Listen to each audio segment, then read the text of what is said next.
Okay, so I guess we are live. Hello, hi. It is Ignis Eterna. Hello.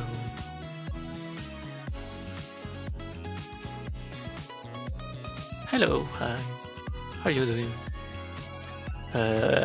So.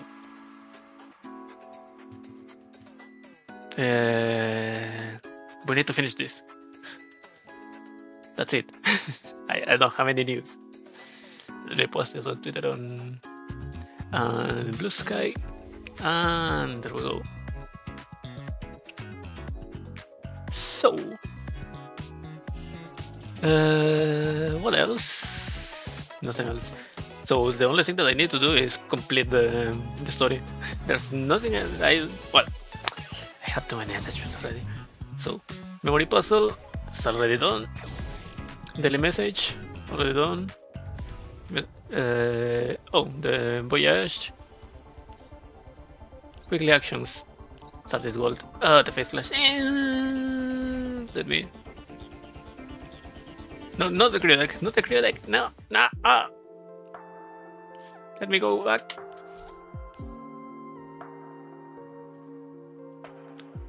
Let me go back. There we go. Whom's? She's. Well, she has the attachments ready. Yeah, these are good attachments. These are also 100, 120. It can be better, but it's also already good enough. And this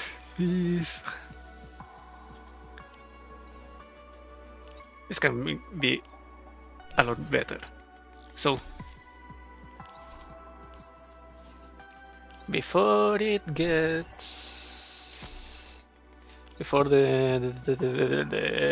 pass, not a monthly, I forgot. I don't know words right now. So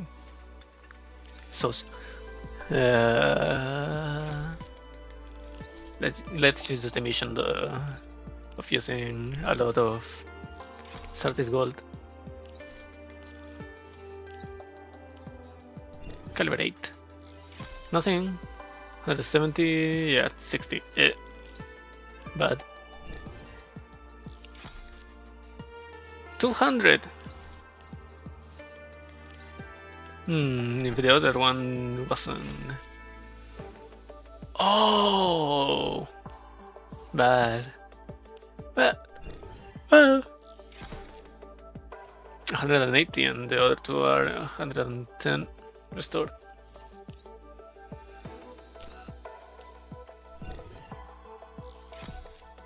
Nothing.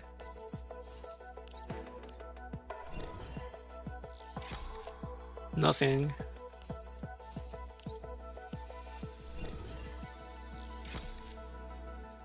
Ooh, this one went down.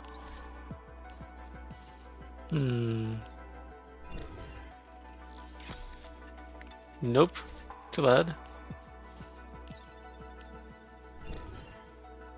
Another one. Nope.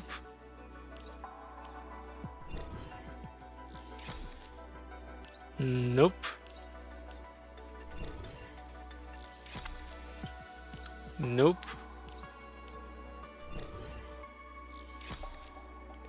Nope. 80 and 40 and those are like nope. All under 100. No thank you. 120. That's like minimum.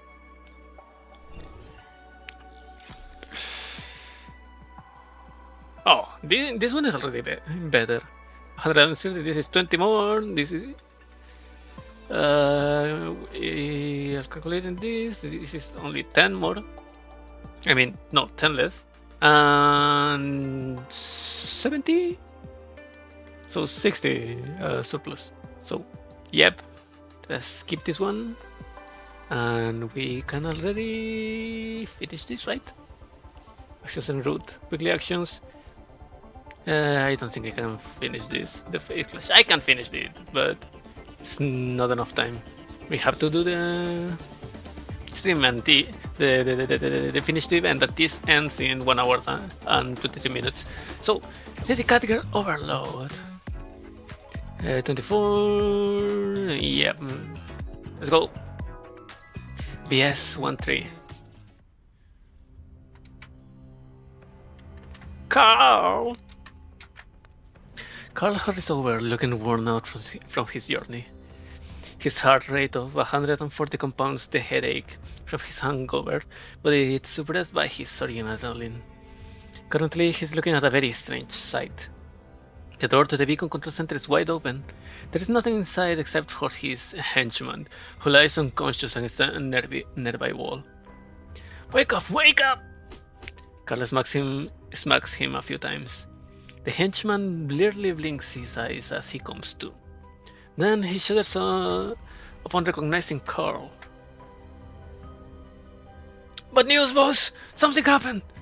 I know something happened! Tell me what it was already! The stuff wasn't right. There wasn't C4 in the crate, just dolls! Son of a bitch, didn't you say you swept the contents of the crate already? I did, but it wasn't doll frames in there. It was fully activated tactical dolls. Someone must have taken them away after I put explosives in and had the dolls hide in there. So it was tactical dolls. Something comes to Carl's mind. He turns to a nearby computer screen. It's displaying a strange logo. Bug. He understands now. The disturbance at the auction didn't end there. But he and Lydia had been careless. Those thieves' patience and greed were far beyond what he had imagined. And now the bandits and thieves have raided the same household. What should we do now, boss? Is the cover blown? Carl ignores him. His attention is focused on an unassuming little device. It's roughly the size of his thumb and it's plugged into an access port on an operating terminal. Really? You left that there? They didn't even bother to use to camouflage it. The cute little kitty design on it looks completely out of place with the rest of the beacon control center. Really? Man, a transceiver and a hacking chip, huh? Huh? If I guess contemplated the possibilities it implies. For starters, perhaps the opposition had their eyes on this place like he did. Hacking this place from the outside will be impossible. His own plan was to physically destroy the beacon control center. However, the other group had decided to find a way around that impossible, invincible defense. At this point, Carl's eyes suddenly light up. I need you to trace a signal source for the device. It's technically possible, but we might not be able to narrow down the exact position in time. We have money. Can we just buy the intel? That's a brilliant idea. When you find whoever's behind this, make sure you take them alive. Do not let them die. Interesting. I can't believe those brats are so good at being bad. It's like they were born to be punks. They might not need your lifelong learning academy, Lady Lydia. Poor master, we have locked out the servants into the dining room. This mansion is ours now. Oh, I cannot. I can't hold it. Fuck.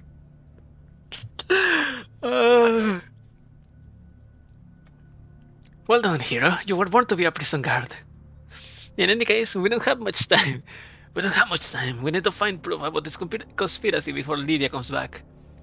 The two dolls stride unopposed through the mansion, soon to reach Lydia's study. The Shemnaya runs to the bookcase. The sight of the hundred of books on its shelves leaves her at a loss for what to do next. Fetosa connects to the room internal network. Her electronic warfare skills have improved with the help of decryption tools from the Elmo. Take a look at this. Who is this Della person? Connection's internal data indicates that this Della has all the authorizations in the enterprise system that Lydia does. It's like she's a copy of Lydia. No, Lydia is the copy of Della. Look at the permission issue dates. All of Della's entries are earlier. So, is this Della an alternate personality of Lydia's? You mean like you and I, Nixie? That can be, right? It's just someone else on equal terms with Lydia, right? Humans don't share power. I'm sure they must be deadly rivals. Think about it, Lydia owns all of Port Mika. She can give orders to everyone. There's no need for her to play games like this or hide explosives away. Unless there were someone who has more experience, with greater authority than Lydia, keeping her down. And she's using those explosives to defeat her opponent. You mean Dela? That's right. This is the true, ugly face of human society. From what I can tell, Lydia's been gradually amassing power, but she's never been able to get out from under the thumb of her rival. So now she's just one step away from realizing her ambition. This is evil! Pure evil! I can't believe she's planning to blow up the city she ought to be protecting. So should we do as Helen said and notify Tisdela, and then wake up the guards from earlier? It's none of my business, but since we've been given the possibility, we'll just go with that for now. Just then, the sound of talking comes from outside the study. The Shebnaya fetus a jump in fright since they never noticed anyone approaching. Let's make a bet, Failing. I bet there's someone in this room, and it's not Lydia. Right after that, the door suddenly caves in. Fragments of the metal hinges fly through the air like bullets. A pair of menacing gun barrels protrude through the now empty door frame. See, it's my victory. Oh, it's true, but how did you know?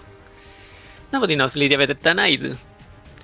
There were no guards on the way here. If this wasn't a trap, it means someone else already took care of them. It's you! You're the two blondes from the auction! Ah, yes, I certainly didn't expect to meet you again so soon. So, who are you two? Why are you in Lydia's home? Especially the one with the sword. You're from Sanvis Ferry, aren't you? I can smell it! The Shebnaya Faetusa can sense the hostility irradiating from Basti. Their opponent has the upper hand, and the situation is very unfavorable for them. We are here to investigate some secret intel. Investigate? More like rob this place blind, I think. Did you get Lydia's permission to conduct your investigation? Her servants invited us here. She's not wrong. Then where are they? Half the security guards in this place are gone, and there are signs of a fight downstairs. Kind of a barbaric way to pay a visit, don't you think? That's because... What the hell are you? What right do you have to ask us these questions? Yeah, at least say why you came here first. Oh, we're interested and we're here to kidnap Lydia. The fact that you have so blatantly confessing to your sins indicates you must be truly a heinous villain. That's right. I hate it when people got in line right in front of me. A gunshot thunders through the air. Basti attacks so fast one might think her gun had misfired. The Shebnaya dodges the bullet by turning her head to the side. The two of them scramble to return the fire, but they are soon forced into a corner. Where's Lydia? I don't know either. You're lying. You're here for Lydia. No, we're here for the bombs. What bombs? Forget it. There's no point wasting more time. You must be Dela's dogs, aren't you? Filing's pupils contract sharply upon hearing the name Dela.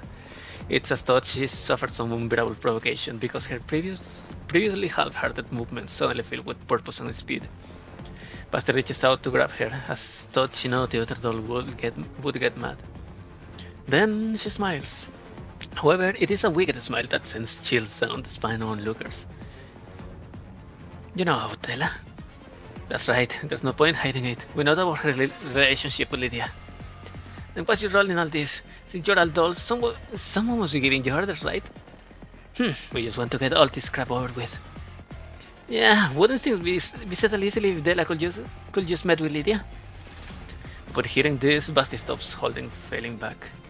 Get him. Looks like Dela's no better than Lydia. You're courting death! 4 idiots! In one room!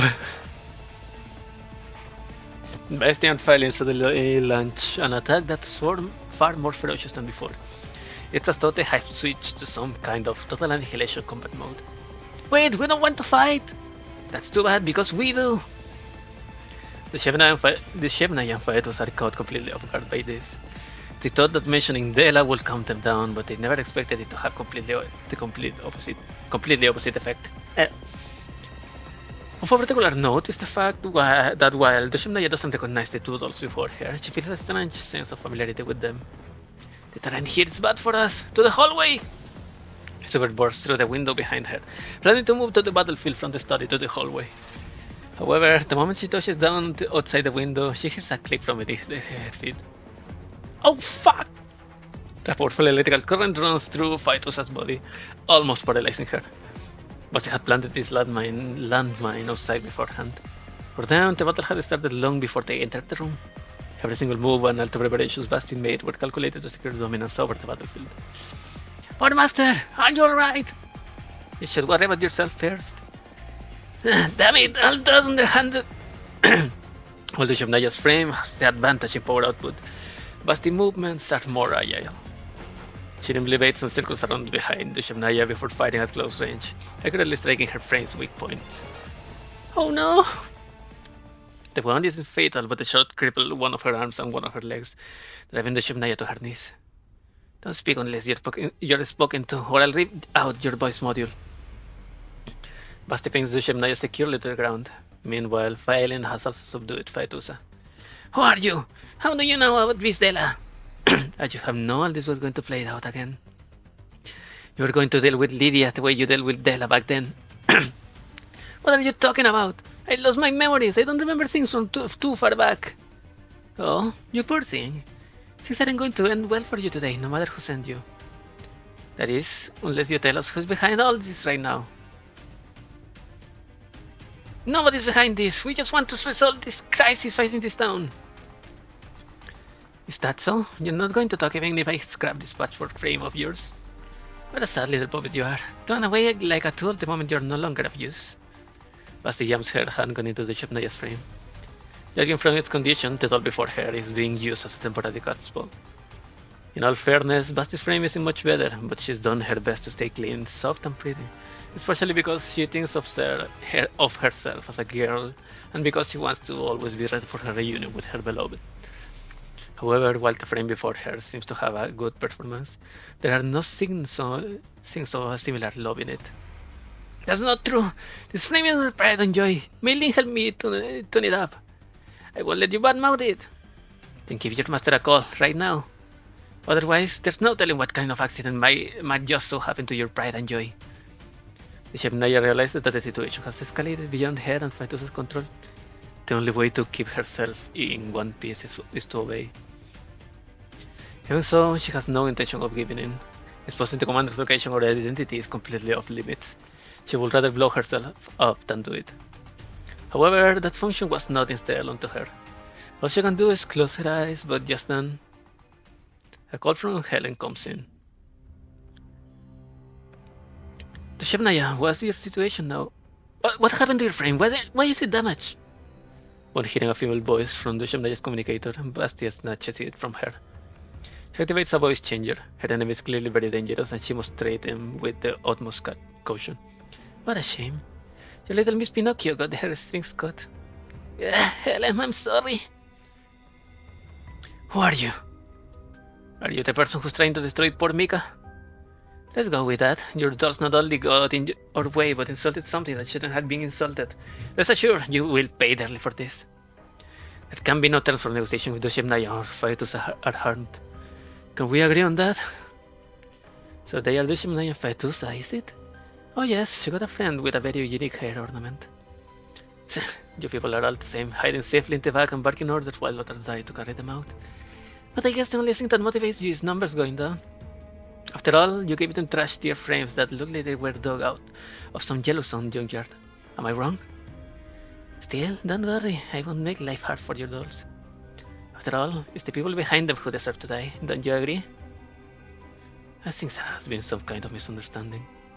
These two kids were accidentally caught up in poor Mika's affairs. We can't pull out at any time.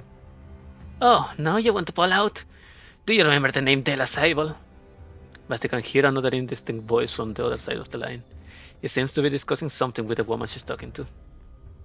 Soon she gets an answer. Was she an underground broker? Well, records state that she lost her life several years ago. We have worked with her in the past, just for a single resupply. Apparently she was quite well regarded by the people around her. Work with her? Oh, you are one to talk. That's just how your kinds love to cover up all the things you did. Della was deceived and murdered. Basti pours out a decade worth of pent-up emotions with those words. They see it with resentment and a rising urge to destroy everything. You're just too fucking stupid, you know? She hears Mori whispering through the communicator. She instantly realized that this person who's not willing to reveal themselves is the one behind everything. Basti's anger burned brighter still. She has the cowardice of those in power more than anything else. So, is that why you want to destroy Connection Port Mika? No matter what aim you might have, involving the innocent in your schemes is wrong. You're going too far by using C4 explosives. We can understand how you feel, and we might be able to help. Why not think about it? C4 explosives? Basti holds up a hand to shush Faelin. Trying to stall for time? That's not going to work. We never resort to crude methods like bombs. You're the ones trying to take over Connection, aren't you? Commander, I think the person on the other side is in the verge of a nervous breakdown. At this rate, the Shemnaya might be in danger. Ah! Connection, Port Mika. They're having a launch ceremony for their airborne beacons. Lordly jumpscare. There'll be a lot of corporate representatives and observers present. The NSC will be watching very closely. Please be careful when handling the situation, Commander. There is potential for a massive social disaster here. First, we need to ensure the Shemnaya and Faetus are safe and avoid creating further threats. What do we know about Dela? After combining the information Faetus has sent us and the intel we have collected so far, it appears Dela Sable and Lydia Sable were fighting for control over the Connection. However, Dela is already dead, so are these people trying to get revenge for her? Something about those people bothers me. Are they dolls too? She said she was... Well, she's got an abnormal amount of bloodlust. She doesn't sound like she's taking actions because she was ordered to. Rather, she seems motivated by her feelings and her will. Yes. Well, I believe there is a misunderstanding here. The fact that she was so rough with Shemnaya is a good indicator that she was raised poorly. Fatherless doll. You know, I'm getting really tired of talking to you lot. You got a boss, right? Put his bitches on the line right now. Please show some respect. Uh-huh. Quit hiding. I know you're there. You give the dirty word to your doll and get people to take your cause. Now that Dela's dead, you want to kill Lydia too? What gives you the right to act like it's none of your business while reaping all of the benefits? Things aren't going to end so simply now that I got you. I'm going to rip off your mask.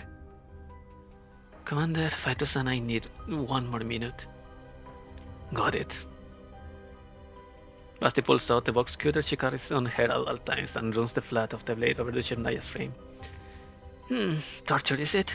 But heroes never give in! What's the point in torturing a doll? Do you know how much information a doll's body contains? Things like manufacturing dates, repair logs, operational history. They are all engraved into your frame like rings on a tree. While your frame looks like a patch job, I'm sure I'll be able to find the origin of all your parts. If you want to blame someone for it, blame that master of yours. As she says this, Basti's knife stops over Shemnaya's wrist. Did you hear that, you coward? You're screwed! I'm going to take your little toy apart and find out who you are. After that, you'll never know another moment of peace. Sometime, someplace, when you aren't expecting, I'll find you. I'll fill your days with misery and regret, and offer you despair as a wreath of Andela's grave. Just then another voice could saw in over the transmission. It is calm, composed, and filled with strength. For some reason, just hearing it sent frisons through Basti, mild shocks that span across her frame. Forgive me, I did not originally intend to reveal myself, as I am a wanted criminal. But things being what they are now, it seems we will need to speak with one another. Upon hearing that voice, the Shemnaya began thrashing around. Forget about me, come! Just as she's about to shout that name, Basti covers her mouth. So you finally got off your ass, panicking because your identity is going to be leaked? No, I simply don't want my dolls to get hurt. Basti loud scolding in her heart. He doesn't want his dolls to get hurt. That's just a hack-sounding excuse. Dolls are nothing more than tools for you, humans. The only one who will actually think like that is... Wait a minute. This point sounds kind of familiar. You are? Well then, I'm here, like you asked. You have no reason to harm my dolls now. Dela's death has nothing to do with us. Believe it or not, I am deeply saddened with it, just as you must be. I didn't want to interfere in the affairs of Port Mika or Connection either, but what you have done has gone too far, and now I can't stand idly by anymore. As I hear this, even Phelan, who's standing off to the side, starts to feel the same sense of familiarity. Hey, Basti, is he Mas? His tone, his way of speaking, everything adds up. Basti unconsciously presses the communicator to her ear, making sure not a single syllable of his voice escapes her. If you release Dushemnaya and fight us right now, we might still be able to help you. But if you continue being stubborn, then I will have to step in and fight for them. It's him! It's gotta be him! Everything else goes out of Basti's mind as she calls out his name. Dar... Basti's voice drifts off, as though she can bring herself to speak the name of the person she's been longing for all this time. How did things end up like this? If the other person on the other side of the line is the commander? If the person on the other side of the line is the commander? Then what is he talking about? Isn't she the most important doll in his heart? Why does he have other dolls around him? Why is he... No. Why did they have to meet again like this? She's been longing to see him again for 10 long years. But why under these circumstances? Basti! Basti feels like the ground is giving out from under her feet. She searches desperately for a lifeline, some proof that she is still loved. Could it be that in the commander's heart, she's less important than the doll in front of her? Without thinking, she raises her box cutter. No! She's gone berserk! Commander, she's going after Dushemnaya! I say, what a disappointment you turned out to be. Suddenly, Basti's vision blurs. I thought someone had hit her in the head with a cloud. Ooh! It's an electronic attack. The powerful signal slams into Basti's near a cloud. The position was hacking her since just now, and her firewall was no match for it at all. She can react in time. She has no thoughts. Her head is empty. She was like that from the start. That has nothing to do with the hacking. Empty, except for a single sentence that echoes in her mind. What a disappointment you turned out to be. Before filing sighs, everything suddenly descends into chaos. This is it! Time to fight back! What's going on? Filing thought she heard the commander's voice. Was that really the commander? Basti seems to have suffered some kind of attack because she's frozen solid. Below her, the Shemnaya grabs her wrist. Even with one arm and one leg disabled, she's still strong enough to ragdoll Basti and send her flying. With Helen's help, Phytos' frame returns to normal. After disrupting Phelan's moment with an electronic attack, Phytos strikes at her. Phelan instinctively gives battle, but she was also shaken by the voice she just heard. Master, why did Master? The commander told us to withdraw us ASAP and not to harm them. Recover the bombs and destroy them immediately. Got it! Phelan quickly restores her normal mobility after Phytos kicks her into a nearby wall. Until then, all she can do is watch as the two dolls she and Basti subdued make a run for it. Meanwhile, Basti lies motionless where the doll called Dushemnaya smashed her face into the ground. We got our butts kicked. Can win in close combat. Master gives orders from behind. Basti, wake up! Are you alright? Basti! After much shouting for Phelan, Basti finally comes to her senses. Her eyes open, but they are full of tears. The commander. It's Darling. It's Darling. Darling's voice. It's Darling. Oh, so that person talking just now what really was Master. That's great. That's wonderful. I guess. Say, Basti, are you alright? Phelan suddenly realizes that this might not be the best time to celebrate. Basti doesn't seem happy at all. In fact, she looks so fragile that she will shatter into pieces with the slightest touch. He said that was a disappointment. He even ordered his dolls to attack me. He rotated another woman in front of me. Of course. That's just a misunderstanding. It's not Master's fault. I mean, we did take Master Doll's prisoner. His dolls. So we're not his dolls anymore. Darling, the commander doesn't need me anymore. But that makes sense. I can blame him for this. I ruined everything after all. I was waiting for 10 years, waiting to meet him again. But I didn't do anything during that time. I didn't try to become prettier for him or become cuter and more obedient girl for him. God! I've only done bad things over the past 10 years, right? Sure you did. That's not true. You saved me, Basti. You saved Zoe and a lot of other people too. And I said all those awful things to Darling. I didn't know anything about the pain he's been through during those 10 years. And at the end, he had other dolls by his side. I don't belong around him anymore. Felix has never seen Basti like this before. The rebellious, stubborn and cunning Basti seems to have suffered a complete nervous breakdown. The only thing that's keeping her going at this point is a fleeting dream. He's still as kind and cool as ever. He did his best to protect his dolls, and he had the ability to back his force up. I'm the bad one. I turned bad. I've become the commander's enemy. No, it's all a mistake. I'm sure Master will listen to us if we try to explain things. Let's go find him, okay, Basti? I miss him. Never mind. We just think about it. It's not really a big deal after all. Yeah, it's not a big deal. We just need to explain ourselves and... I'll just kill Stefan beat up with it. Of course. Eh? Darling doesn't need me anymore.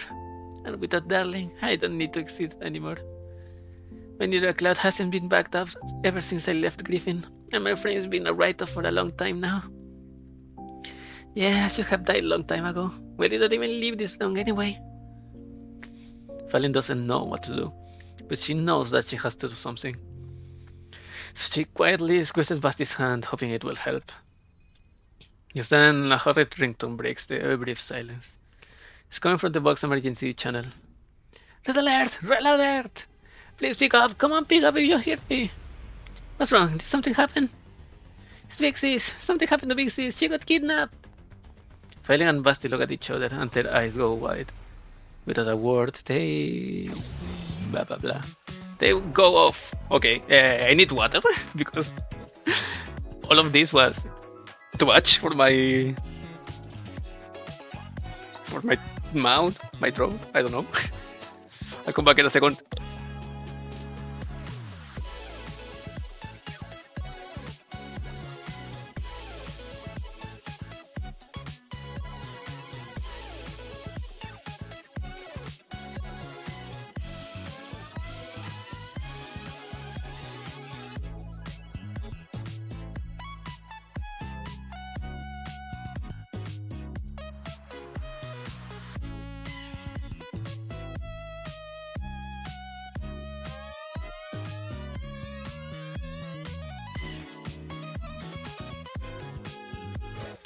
Hello, I'm back.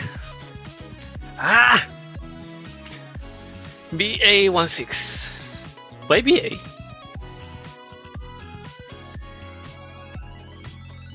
Story cat. Branch.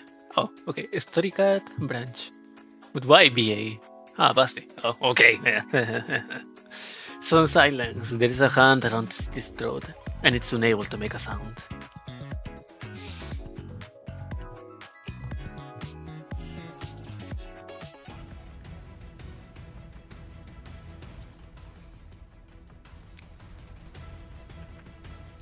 There are corpo troops all over the streets. How did things end up like this? What happened to Port Mika? It doesn't matter. If they get in our way, we get rid of them.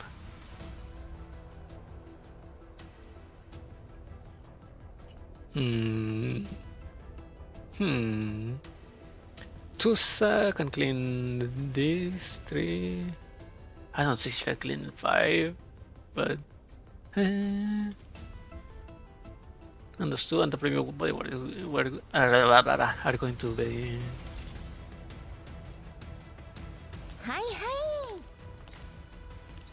Right? This is enough? Yep.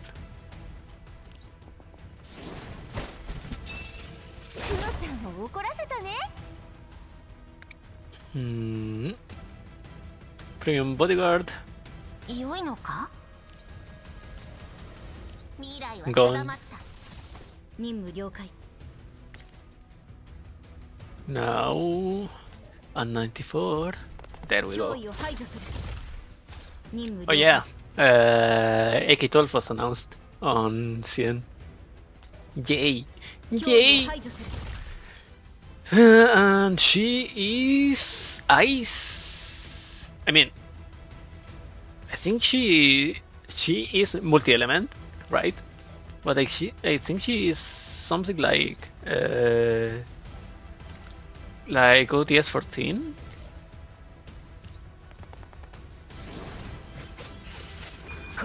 She becomes one specific element when she picks up a character with another doll with the car. But I don't know if she starts being ice and water or something like that, because I've seen some of the abilities do like white and blue particles, like the freeze and water turbid elements. But I don't know if that was after the card do the thingy or before. Hello, you got a delivery. Where's the door open? Hello, anyone there? There's no answer. Is everyone busy with work in this town? It will be rude to just barge in, so I'll just leave it in the doorway. My work here is almost done. I hope I can go back and see the commander soon. Basti and Failing arrive just after Sakura leaves. Zoe. They see the main door ajar and the mess inside the house. There are footprints all over Zoe's room, but she and her computer are gone. Those corpus come did it! Just look at these identical footprints. They are from the mass-produced dolls that the conglomerate uses. What should we do now, Basti? Filings used it to defer into her partner for help. Basti has always been the brains of the duel, the brains of the bugs, in fact. And she's always been an inexhaustible wellspring of ideas. But right now, at this critical moment, that brain has blue screen. What should we do?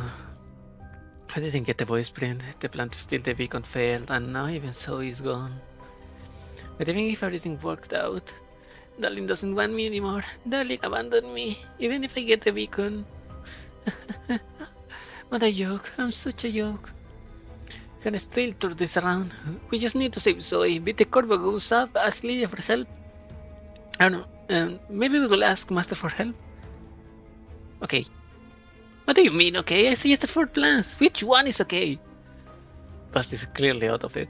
She can't focus herself as her thoughts drift from one to another, much like quantum fluctuations. Insert quantum fluctuation, the event.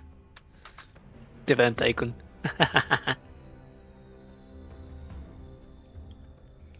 How old is Zoe this year? 12, 13? How old was she when we first met? She was 9 when Della died, or was it when... I want to eat something sweet. There should be some pudding cups here, right?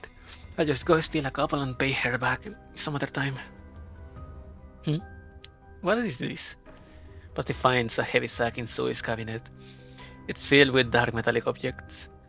To her knowledge, Zoe is in the habit of hoarding scrap metal. No, this doesn't belong to Zoe. This belongs to someone else. Basti can see through the crude camouflage at a glance. There are bombs of some kind hidden inside.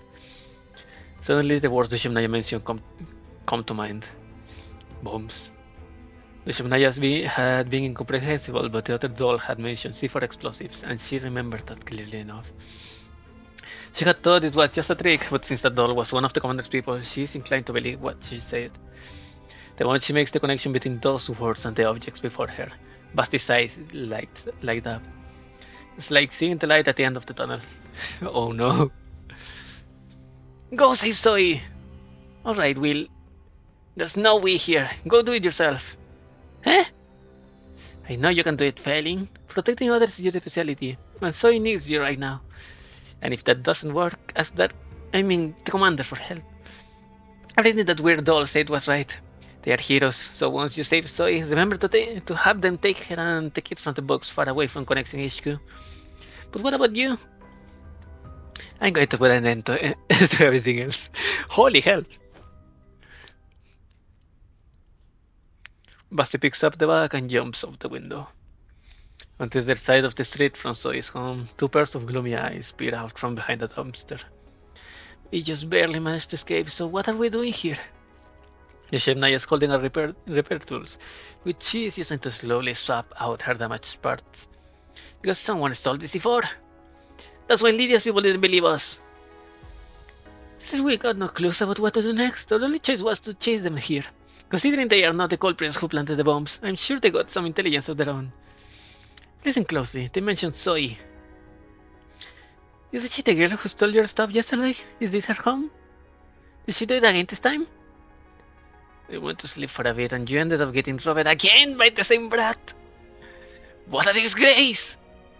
There's something more important than that. Zoe's been kidnapped. That brat did always love to steal and cheat. Serves her right.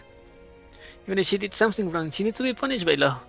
Vigilante justice is wrong. And besides, what if the person who did it was worse? You have a point and you're missing all of the others. Look, the devil blondie just left the house. And aren't those the bombs we lost in that bag? So it was Zoe who did it. Was that also the reason why she was kidnapped? No, that's the key to unraveling this evil conspiracy. Quick, we need to go get them back. The Shemnaya emerges from hiding, but Phytos' movement suddenly turns sluggish. Dixie, why aren't you letting me move? I'm not going. Eh? We went through all that trouble because that brat swapped our stuff. And besides, these Della and Lydia humans are connected to the commander in any way. Not my circus, not my monkeys. Okay, who would have thought that Swimmer will become the reasonable one in the second half of the event? But is that really okay? I mean, Zoe did play us like fiddles. If we don't pay her back from it, what's going to happen to Sophie's very reputation?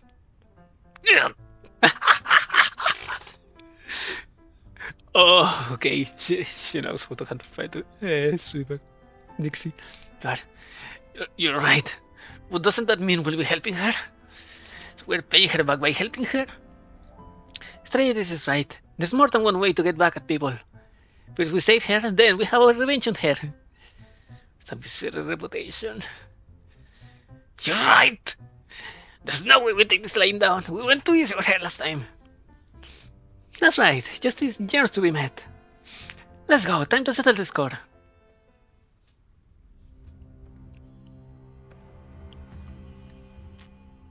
You'd better behave. Don't try anything smart.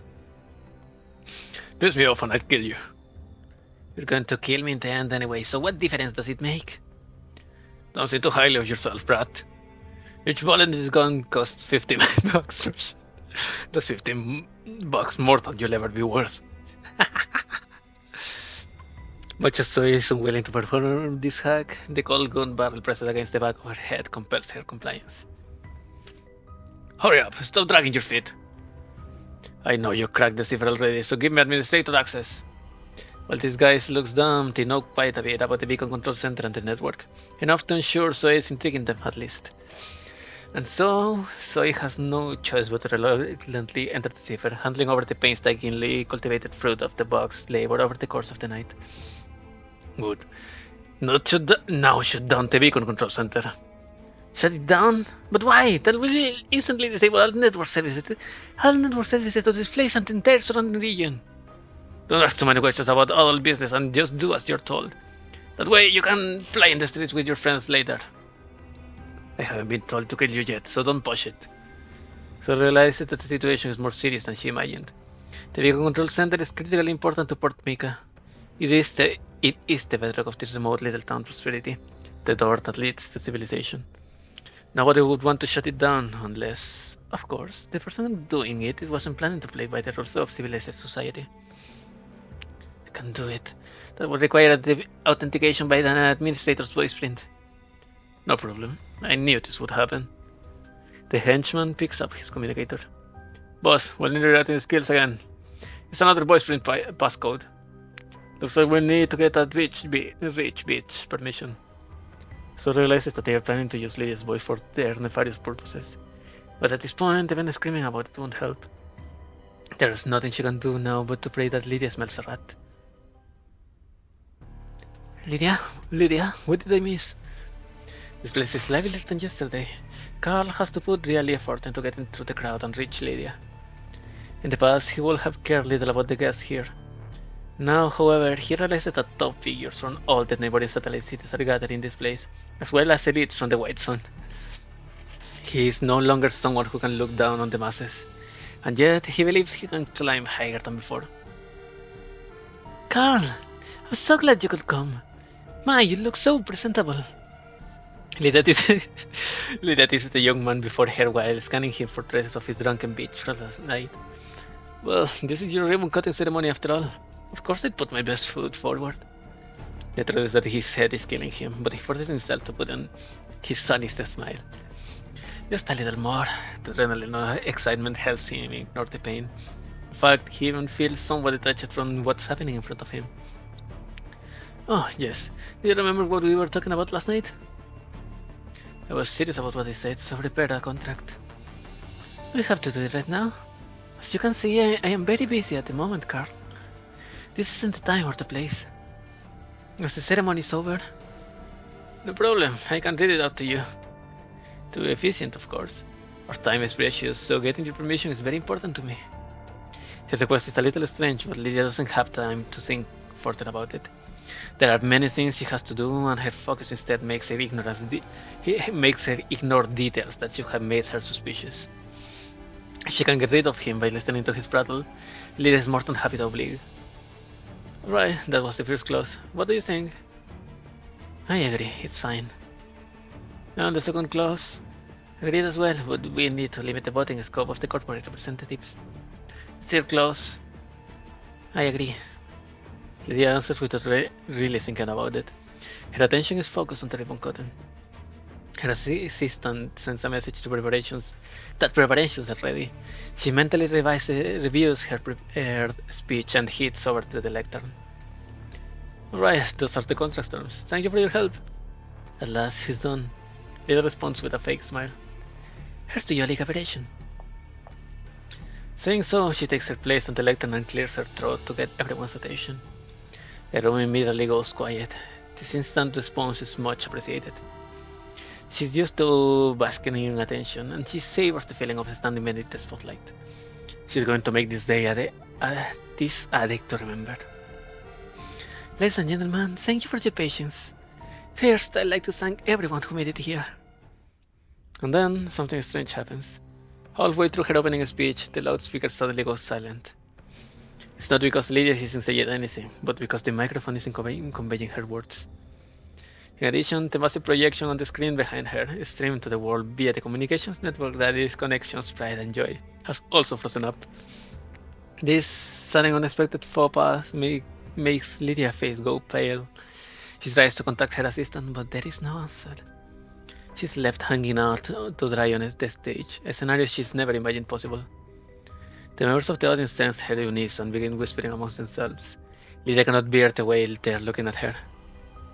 What's going on? She shouts as loudly as she can while she's maintaining her dignity. However, nobody answers her. Her voice has no power here. Despite standing in the middle of a crowd, she's completely isolated. You seem to be experiencing technical difficulties, dear guests. I'll have it sorted in a bit. Carl suddenly steps onto the stage. His voice is strong and resonant, like he was born for this. Come, Lady Lydia. He suddenly grabs her hand and drags her backstage, giving her no room to refuse. This brutish behavior makes Lydia's eyes go wide. She tries to struggle free, but the savage look in Carl's eyes silences her and clears her thoughts. I'm sure you must be dying to know what's going on, so I'll tell you. Your beacon control center was shut down just now. The beacon control center was shut down? So that's why this place lost network access. Why the microphone didn't work, why her assistant couldn't contact her. But why would it shut down? That massive machine's connection's ground jewel. It's never been shut down ever since it was built, just like a human heartbeat can stop without them dying. Lydia looks at Carl and she realizes that she's facing her true enemy, one who has just bared his fangs. All she can do is grit her teeth and shut out her weakness and fear, trying to identify his vulnerabilities. The conglomerate connection has always been a gold mine, but you kept such a tight hold on the chairs that we couldn't extract any real profit from it. Missing out on exploiting you can be considered one of my father's biggest failures. I guess this counts as salvaging the family reputation. Still, I have to admit, you're an outstanding CEO. I feel like I have learned a lot from you. Looks like you're really deep into red for this fiscal year. Not at all. Who told you that? Are you in such a hurry to get this done because you want to cover up for that disastrous failure a while ago?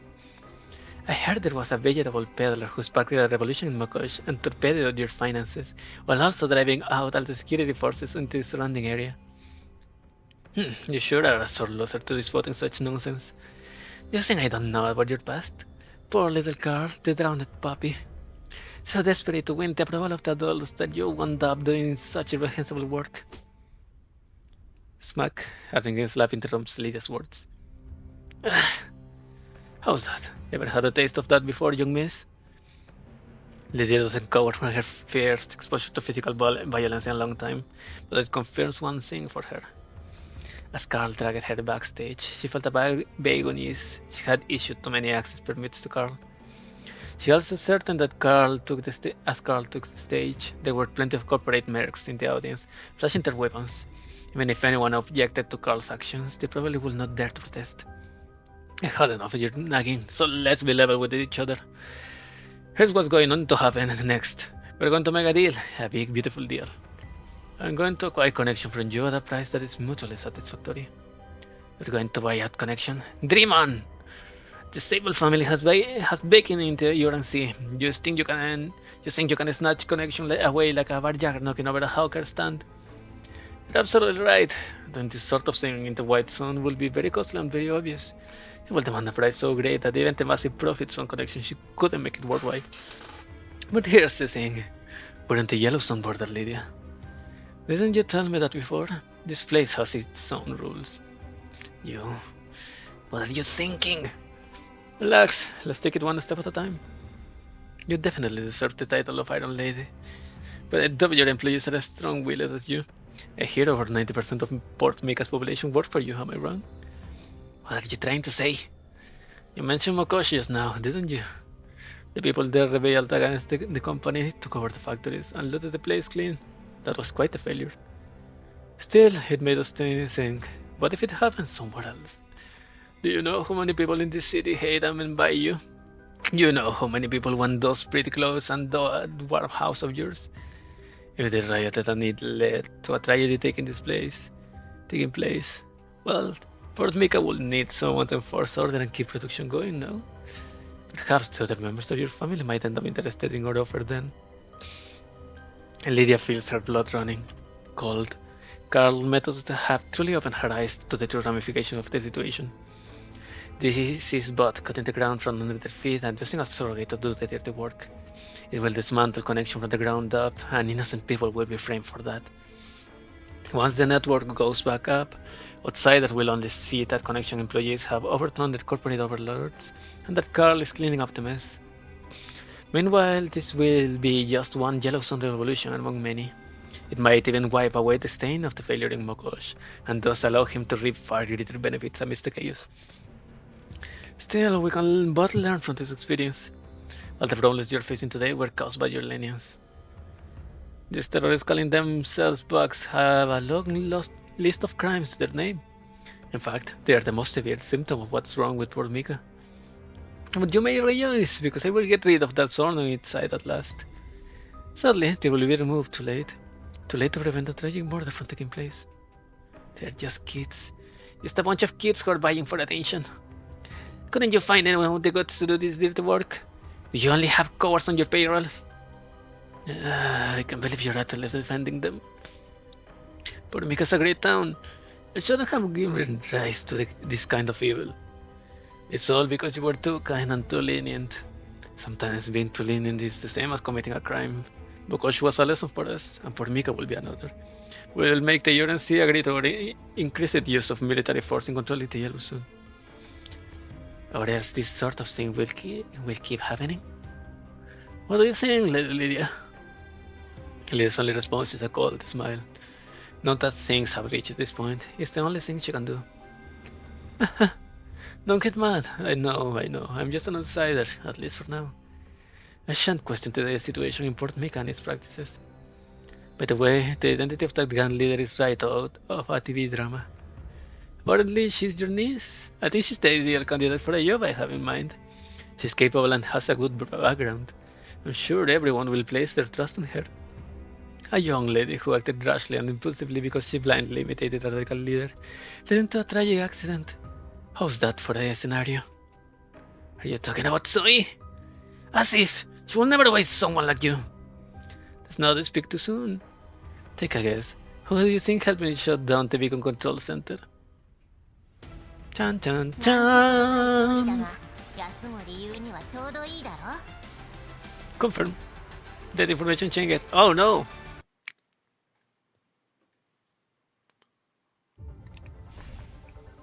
Quick! Before the event ends! How many? Oh, only 5. Okay. We're close. Hey Dad, the boss wants to give you a job! So doesn't answer. Her hands are trembling like she just stabbed someone. What a shame. Still, I'll put a good word for you with the boss. Through this, your skills are pretty good, even compared to the conglomerated staff. Would you have been caught long ago if Lydia hadn't tolerated your stunts for so long? Like, the record of your hacks are everywhere. Everywhere. We hardly had to look for them. You... All this race are the proof that you have been plotting against Lydia and planning to take over Port Mika for a long time. Still, you don't have to worry. In just a few hours, the boss or whatever your little gang is called will become more famous than you could possibly imagine. You're going to rank up there with the other most wanted criminals of the UNC and become celebrities in the underworld. So he finally realizes that she set something terrible in motion with her own 2 hands. What has she done? She's ruined Lydia and doomed Port Mika. The corporate henchmen whoop and yell in celebration, reveling in the most primal fashion. Meanwhile, Zoe is being cast aside, shifting uneasily in her seat. Their joy grates on her ears like the most awful condemnation. I didn't want this. Vix is Basti. Vix is filing. Mama, help me. Please help Port Mika. Help everyone. Help. Help. Lydia. Anyway, it's always your best option. You know what to do now, right? So suddenly throws up and collapses on the ground. What happened? Was the stress too much for that little brat? Shit, someone go check on her. As the man draws closer, Zoe grabs the handgun from his belt. Freeze! Why, you little... Stay back! Zoe pulls the trigger. One good thing about hanging out with the Basti and fighting is that she definitely knows her way around the gun. The bullet punches a hole in the ground in front of the henchman and he freezes in his tracks. Don't be stupid, you little bitch! You think you can take on all of us? Hell, can you even shoot another human being in the first place? I'm sorry, Vix is Basti, but I can run away. And more importantly, I'm tired of running. There's one person I'm sure I can hit. Hey, stop! At this point, perhaps she can ruin their plans. She can ruin their plan if she dies. Utterly despondent, Zoe turns the gun on her chest, but just as her trembling finger is about to pull the trigger, something slices a circular hole in the truck's roof. A doll descends amidst the fragments, landing between Zoe and the corporate henchman. Yay! Superhero landing fight of Saga. Hey, you damn brat! Who were you going to shoot just now?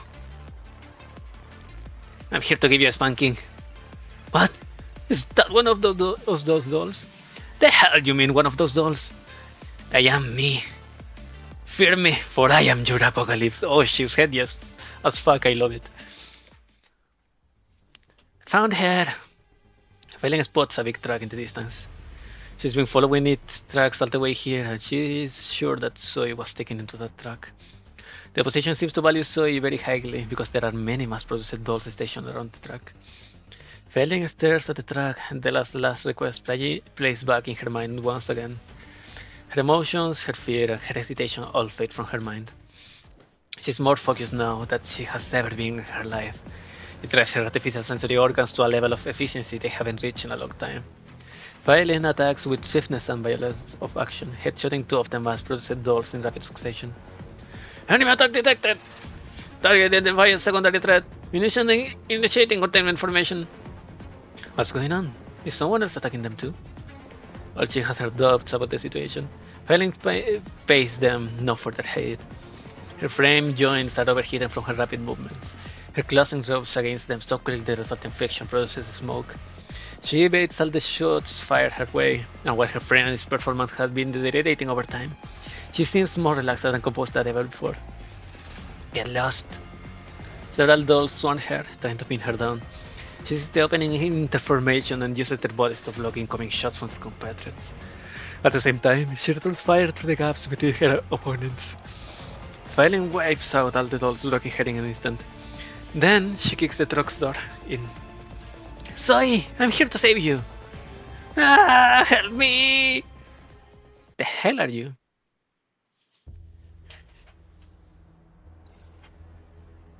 Yay! Yay, yay! Fight to carry! Yay! 指示了解 Eliminate all enemies. Okay, I can do that.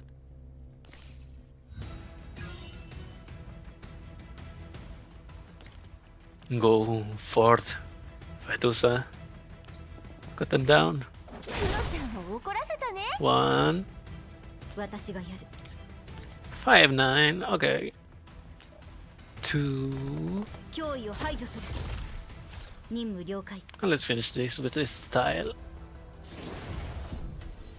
リミッター解除再 Let's continue.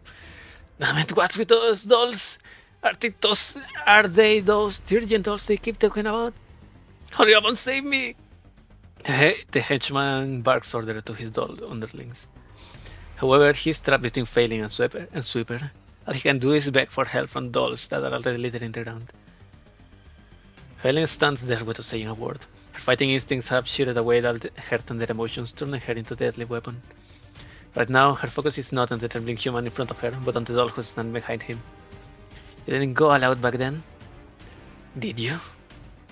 Well, since you guys know each other, I'm sure you are just going to catch up. Don't mind me, I'll just take my leave now. Excuse me, please.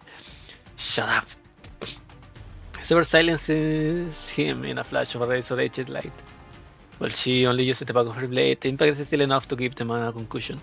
The henchman goes limp and slumps against the wall, sinking into dreams of grandeur. The only people left in the tracker now are Zoe and the 2 dolls. Zoe can sense 2 pairs of eyes looking into her at the same time. I already said I was going to give this brat a spanking. Well, Zoe's a bad girl. Pixies! She's still family, so I can let you hit her. I see. I'd like to see how you plan to stop me. It's not my fault, Pixies. Please don't fight anymore. Zoe's words fall on deaf ears. They close the gap between them faster than the eye can see. Silver interferes one to strike her shining blade, deflecting the bullets from Failing's gun. It leaves gleaming arcs in the air, forcing the animal ear doll back. Got more traps in store? She's good. With my current frame, I can't. Nixie, that's enough! Wait, I'm not done yet, stop! Silver's frame suddenly frees up at a strange angle, as though she is at war with herself. Then a mighty force seizes control of her frame. Thanks for your hard work, Nixie. Time for a nap. She changed it. Fight us, you treacherous little witch! This girl backstabbed us twice already. Are you still going to suck up to her? Do you even have a shred of pride on you? Fetus ignores Sweeper as he screams internally. Instead, she kneels down in front of Zoe in a gentle manner. It's okay, Zoe. I'm here to help you. Actually... Do you know a commander? Of course I do. In fact, you could say he's my master.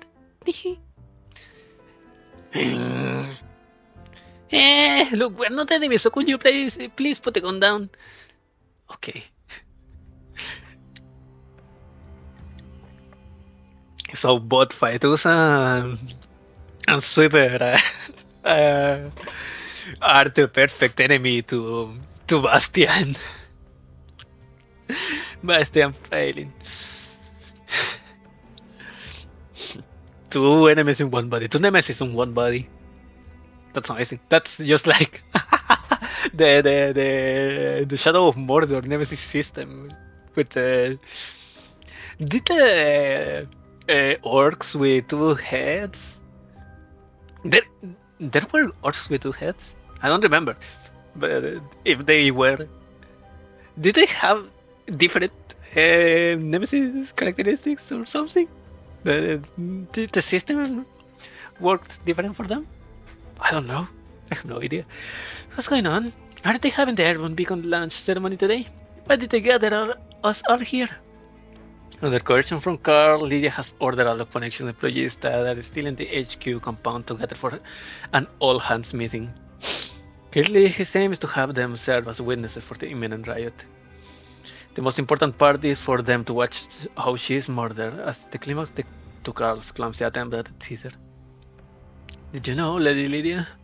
We actually like you quite a bit. If you try your best to explain the benefits of keeping you alive, I might reconsider. Do you know? Have I triggered your Oedipus complex in some way, dear little Carl? My mother isn't a hairless woman like you. Your dad should have given you the belt more often as a kid.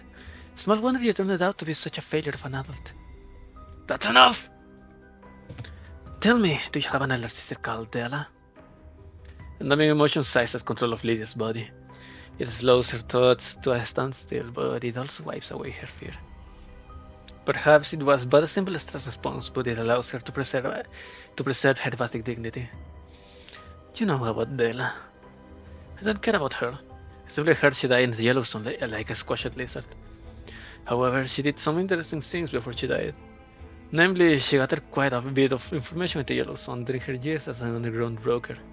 Some of it was rather troublesome. Do you have it? What? Interesting. So you don't? Indeed, Lydia does not have that information.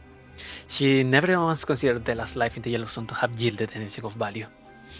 While she was studying hard to net connection, her sister was risking radiation exposure to run water to isolated settlements. While she was working hard to make Port Mika a better place, her sister gave birth to a mischievous daughter instead. But now, her delusions of grandeur had been popped like a party balloon. And Della... So it's something connected to you, Lot. And you think I have it? The woman used some tricks to make us believe that she left certain secrets embedded in connection before she died. That was why we were so cautious in handling you all this time. However, it seems she merely made the conglomerate believe that you possessed that information. No matter, I will investigate it myself. I will later find it or prove it never existed. Lydia feels like she's beginning to understand the reason why Della died. Had she gathered some important information which led to her murder?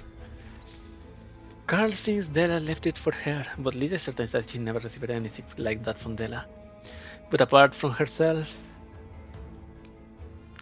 could it be those two dolls? Or Zoe? The contract is ready, Lydia. Don't worry, it's not an acquisition contract. However, it gives us legal justification to the control of Port Mika in extraordinary circumstances. Lydia looks at the absurd sum on the contract. Truly, it's absurd. Every bit as absurd as his current circumstances. It isn't anywhere close to Connection's net worth, not even a fraction of it. This is a humiliation ritual designed to mock her. The irony is that right now, Lydia feels that she deserves to be mocked. Is it what your life was like, Della? Were you always fighting these people? Where did you get all that courage from? Well, you're done gawking. Hurry up and sign it. Hello, testing. Suddenly, a loud and shrill screech echoes through the plaza. It's coming from a handheld megaphone, a piece of equipment that has been obsolete for many years. However, it proves its worth in the face of a full network shutdown. Wow, there's so many people here. You're all working for that lady woman? Why so glam? Shouldn't you be happy? Your stock price is going to soar today. You've been working here for so long, so you'll get plenty of dividends on it, won't you? Lady recognizes the arrogant voice speaking through the megaphone. It's Basti. Normally, she will feel extremely annoyed, but things are different right now. She actually feels like a modicum of hope. She abruptly pushes Carl aside and walks up to Basti. What are you doing here? Do you think this place is enough of a mess? Well, you see, I'm heartbroken. Eh? But that's just a personal thing. I'm here because I realized that Port Mika is a totally rotten place. So much for being a prosperous town. This place isn't great at all. There's only one decent person who came from this place, and her name was Della Sable. What? Della built an orphanage here that took in lots of homeless kids. It also took care of all those children that never got any love from their parents, because their parents were too busy working. But she was always short on money. Meanwhile, her little sister, and I'm talking about you, Lydia, never helped her, not even once. But that's only to be expected, right? That's just who you are. All you care about is making money. You dragged everyone else into making money with you, and then you took all their money away. Port Mika never really prospered. You're the only one who prospered. And then we have the Corpus. Somehow they're even bigger villains than she is. Not only do they want to make money, they screw others over too. They screwed Della, they screwed Zoe, they screwed Lydia. Well, I don't really mind the last part. Thing is, you got too greedy. You just had to get to the common people involved. Well, I don't know what your game is. I think I got a rough idea of your scheme. You're going to do something awful and then blame it on everyone, aren't you? It's because of people like you that the man I love I can rest, and I can stay by his side. And finally, I'm a villain too. I have known that all along. I wanted to live for the sake of my love, to dedicate every moment of my existence to him. I wanted my soul to belong entirely to him, just like I promised. But in the end, I turned out to be a disappointment to him. I became a villain, and I disappointed my darling. If you ask me, I think the world doesn't need all these villains in it. And the reason why all these villains exist is right here. That's why I'm going to blow this place to pieces. The plaza erupts into chaos. Several guards raise their guns, but Basti sends them flying with a few quick moves. Then she holds up her megaphone and continues speaking. However, killing innocent people will make him mad, and I don't want my darling to hate me any more than she already does. That's why I'm going to give you all some time to run. This HQ compound will be blasted in sky high in 37.52 seconds. Oh no! Got that. That's 37.52 seconds starting now. That's bullshit! She's bluffing! You want to blow up the entire compound? Do you even know how much explosive you need for that? It's impossible! Carl turns to Lydia. His eyes are twitching. He's the one who's bluffing. He's desperately seeking validation, some sign that the situation is still under his control. She can blow this place up, right? Can't she? Not in theory. What do you mean, not in theory? You know how airborne beacons work, right? The key to keeping them aloft for decades at a time, and the power source for their self-maintenance mechanism is collapse energy. That means we got lots of fuel storage tanks underground. If those blew up, that would be something else entirely. Not the Northern Lights again! The Northern Lights! Ferrari was right. Just you're idiots doing what they know best. Fucking up and finding out. However, the safety measures we took for them are very comprehensive, so normal weapons and explosives shouldn't be able to set them off. Unless... Is there a way to detonate those tanks? Well, you could if you had a lot of C4. But to my knowledge, Port Mika doesn't have any of that in stock. I don't think that doll will be able to get some either. What kind of idiot you have to be? All the blood drains from Carl's face. The reaction from the others is even more dramatic. They clearly know just what this busting doll can do. Stop them! This is bad! We didn't witness! Otherwise my plan!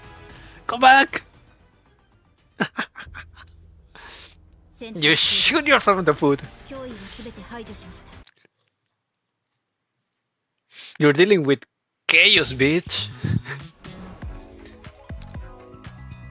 Butterflies interment. She gladly buries herself in a beautiful dream. Where's that blondie gone? This place is... Eh? Eh? This is the first time she's ever seen so many people fleeing in despair. People are streaming out of the Connection HQ, yelling things to each other like, "It's gonna blow!" Where the common folk scattered, the demon king abides. You there!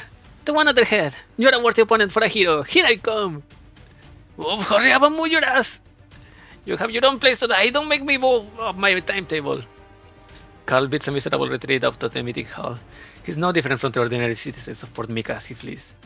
His original plan, to have people disguised as rioters from Port Mika attack this place and kill Lydia. Wait, what? One sec. Ah. Okay. And kill Lydia in the process is a lost cause. Everyone heard what the doll said about blowing up Connection HQ. If Lydia dies now, people will merely write her off as an unfortunate casualty of the uprising. And if the HQ really does blow up, not only will Connection lose all its value, the agency will most likely step in to investigate. That entails the very real risk that he will be sacrificed to cover things up. Keeping Lydia alive now might lead to her becoming a crucial bargaining chip later on. He tightens his grip on Lydia's hand as the latter struggles against him with all her might. She fights him every step of the way, a faint determination burning in her eyes. Contact the doll forces. Have them head over to the fuel tanks. Stop the detonation at all costs. Stop that crazy bitch of a doll. What fuel tanks? Where are they? It's you. Ah, it's a doll. Keep her away from me. Kill her. Yeah. Ishimnaya jumps over the doll's head and sends them flying with a kick. What the heck? I'm a hero who's here to stop this calamity, not some villain. Hey! Are you Lich Lady Lydia? Yes, the was a hero or whatever. I need your help. I'll tell you how to put an end to all this. Port Mika's residents are fleeing to the outskirts of town. Look, the streets are full of people. Did Basti do something? Oh yeah, she told me to stay away from the Connection HQ after rescuing Zoe. She's just making a bigger mess of things. Zoe, is there a way to restart the beacon control center and restore network service? Otherwise, even if the commander sends people over, we won't be able to contact them. Damn it. Even if I use the vehicle equipment to set up a temporary beacon to access the control center, I have already removed the dongle that Basti and File implanted, so remote access will be denied. We'll need to go to the beacon control center and physically access it. But we can do that, right? From what I know about Basti, she's definitely going to do something insane. That's why she wanted to get you away from it. Since being what they are now, I need to put your safety first, so we need to get as far away from this place as we can. Is she going to use those bombs? Surely she wouldn't do something so extreme, right? She wouldn't, right? Bix is filing, and no matter what Bix's Basti plan is, we need to restore network access to the outside world. We are the only ones who can do it right now. According to Nixie's tactical predictions, we'll be going up against way more defenses than we can hope to deal with if we assault the beacon control center. But once we take care of that, we'll be able to talk to Master. Got it. We'll try and come up with something together. Actually, there's another way, but it isn't possible now, is it? Until Lydia. Hello, you got a delivery. Oh, what's this whiplash? What's with this whiplash?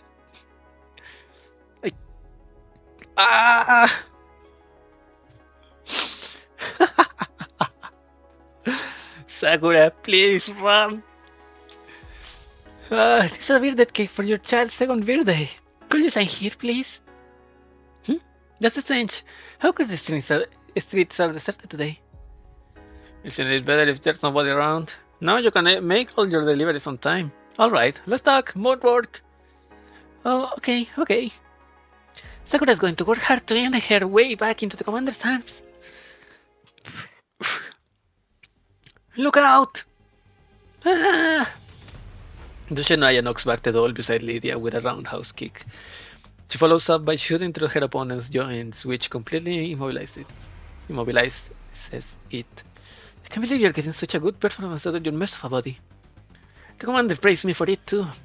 Everyone in the community worked hard to help piece my body together, so don't judge it by its looks alone. I think I heard Basti and Failing mention a commander too. Are you all from the League of Unreasonable Dolls or something? In the past, the commander was our beloved leader, but then all kinds of things happened and some of our friends. Oh, yes, Basti apparently knows the commander. Could she be someone I forgot too? Like good old Sakura-chan? Speaking of which, where are we here, Leech Lady? Not we, just me. There shouldn't be any more dolls in my way up ahead, right?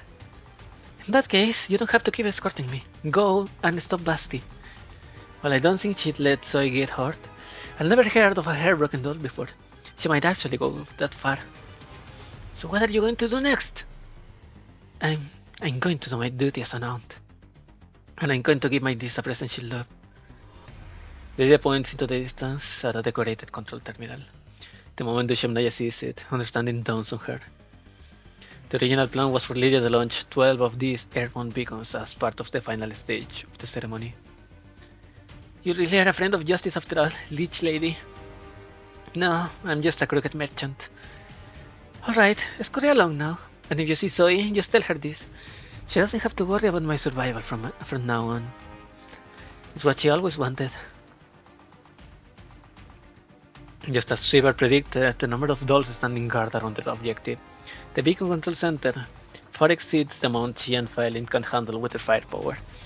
While they have the upper hand in combat skills, it can make up for being massively outnumbered. Moreover, the minor damage they have accumulated through all this continuous fighting has begun to add up, and it's slowing their movements. I think our friends can last 8 more minutes, tops. Can't be helped then. We'll just need to sink the ranks slowly and pray we don't get hit by straight shots. Yeah, so even SF dorks know what it means to pray. You truly are one of those commander subordinates, judging by how good you are at pissing me off. Hey, Brad, got any other ideas? I'm working on it. So his fingers fly across the keyboard. The sound of keystrokes almost drown out her voice. Nope. I can do it with my current equipment, but I can give up now. Port Meek is our home. It might be a crappy place, but it is still our home. I just... Got it. Cover me. If I can get close enough, I can try to hack them through the electrical circuits. Absolutely not. I won't expose Miss Della's daughter to that kind of risk. Master wouldn't be a pro-visor. But if we don't, at this rate, it's going to be just like when Mama left me. I'm going to be completely useless again. A notification suddenly pops up on the screen of her laptop. Zoe furiously wipes her tears away, and then her eyes go wide as she stares at the message in disbelief. Connection failed. New accessible beacon detected. Attempting connection. Connection successful. Name. You see, stupid big sis, we are really flying. Son of a bitch. She actually did it. Through her tears, the sky looks exceptionally blue. In the distance, a distant aircraft soars high into the sky, tracing a graceful arc through the heavens as it hovers high above the land. Upon closer inspection, it appears to be a high-performance Cytodyne, a technological marvel with a 12-meter wingspan. But right now, it looks just like a little paper plane. No!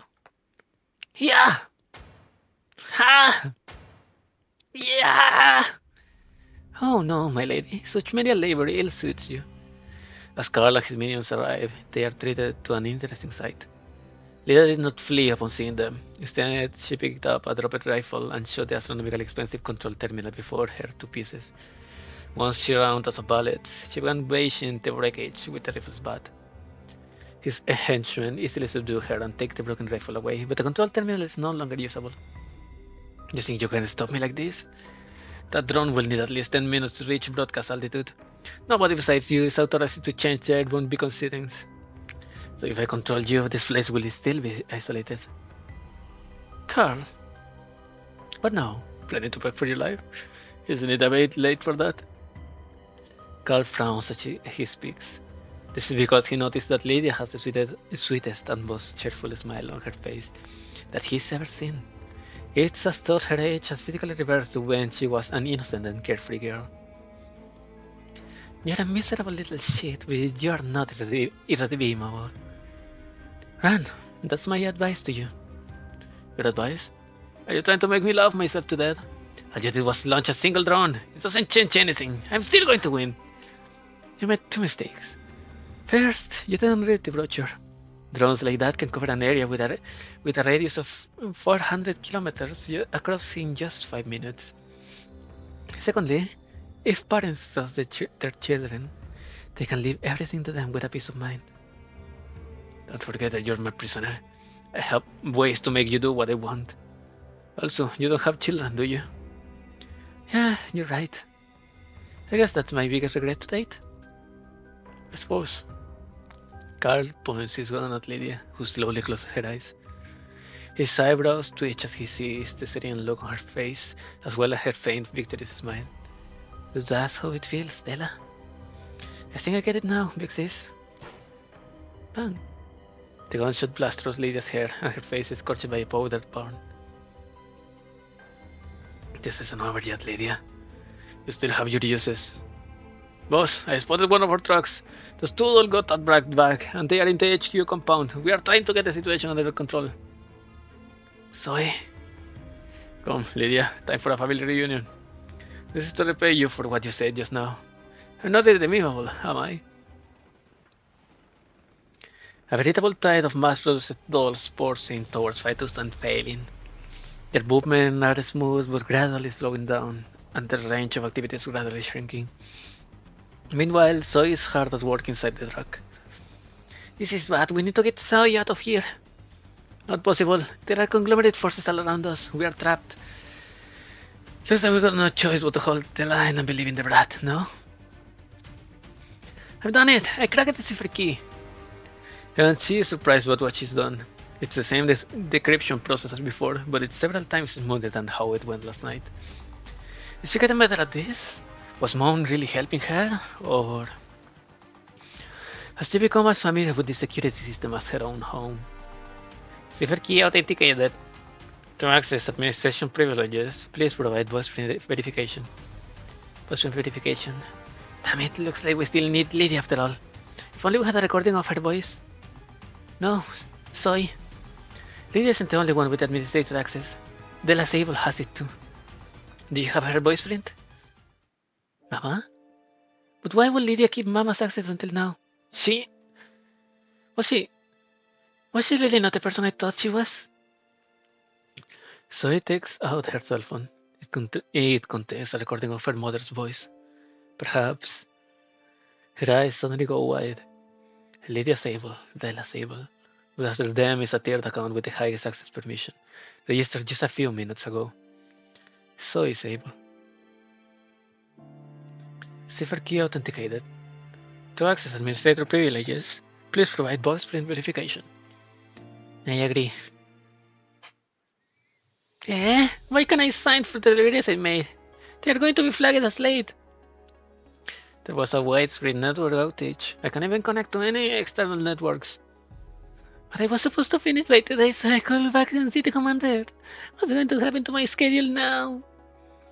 Just as Sakura wails in despair, a series of beeps draws her attention. Ding! Beep beep beep. 1, 2, 3. A rapid-fire series of electronic notifications suddenly rings out from all around her. There's nothing strange about these sounds. They're merely messages receiving notification. However, the fact that she's hearing so many of them at once implies something big has happened. We're back online? Yatta! Sakura, look at the connection compound. As Sakura watches in awe, 11 more drones like the one which took flight earlier all take off from the courtyard. They are the airborne beacons that should have been launched in today's ceremony. Sakura takes out her communicator and sees the countless notifications that have been piling up all this while. Most of them are reminders of deliveries that are about to be overdue. The network has made it down. I could have run for reality for a little longer. In her dejection, Sakura misses something. Unlike before, there is a strange line of text at the top of her screen. Services provided by the box. Commander, we got signal. I don't know who activated a new beacon, and the signal quality is not very good. However, it's enough for us to build a D2D channel and establish communication with the ship Naya. So we don't need to trouble Dandelions to step in? Excellent. Contact them ASAP. Will do. Not long after, we started thinking of ways to help Dushemnaya and Faetusa with their problems, and told them to dispose of the explosives. The Elmo lost contact with the two of them. We received news from various regions about the beacon control center shut down Port Mica. Since such regional network outages are fairly common, you couldn't simply conclude that something bad had happened to them. However, both Helen and Ulrich were very worried about them. Helen's concern was more like that of a parent for a child. Ulrich, on the other hand, was scared that she wouldn't be able to pay for the beacon control center if it could blown up. Poor Ulrich.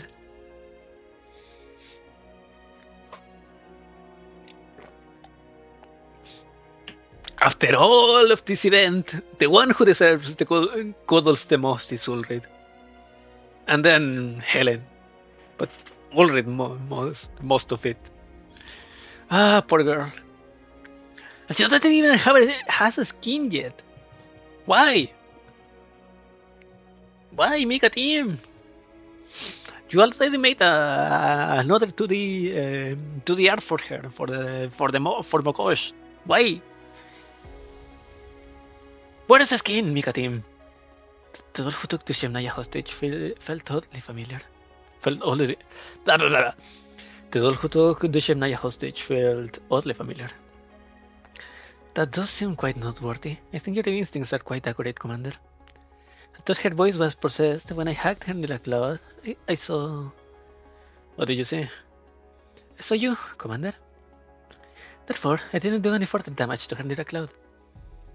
So you're saying she's an ex-Griffin doll?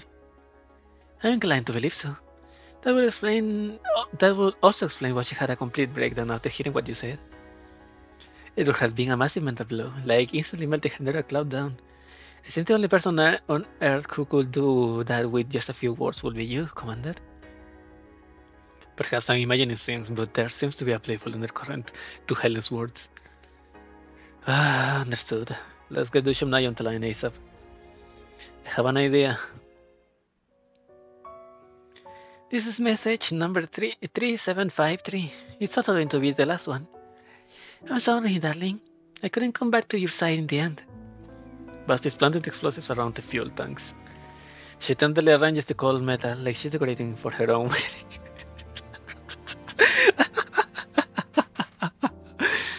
Oh! At first, I think I pushed it myself too hard. All I wanted was to return to your side. I didn't give a damn about the agreement or the political situation or whatever.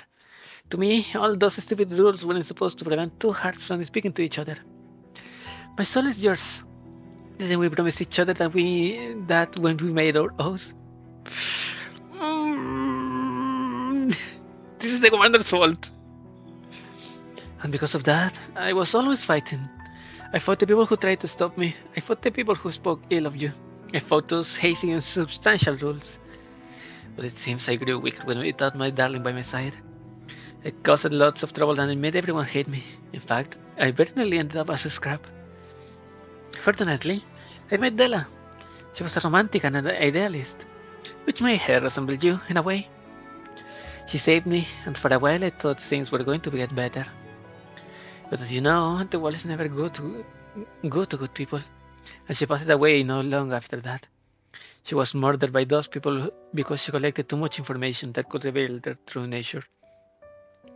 Della's death changed a lot of things. Lots of things. She left behind a whole bunch of orphans that nobody would care for, and her own daughter became an orphan too. I've been failing. I'm talking about GR41. She was waiting like a dog for you, all by herself, trying to protect the griffin she knew, until she collapsed because of a lack of frame maintenance. If Della hadn't saved her, she had ended up like me too, which is why we couldn't abandon Della's kids. Afterwards, Felin and I became partners, and then I realized I'd become a troublesome girl. I didn't dare to push myself anymore. I began to fear coming back to your side, but I didn't know how to live without you. So I had a wicked idea.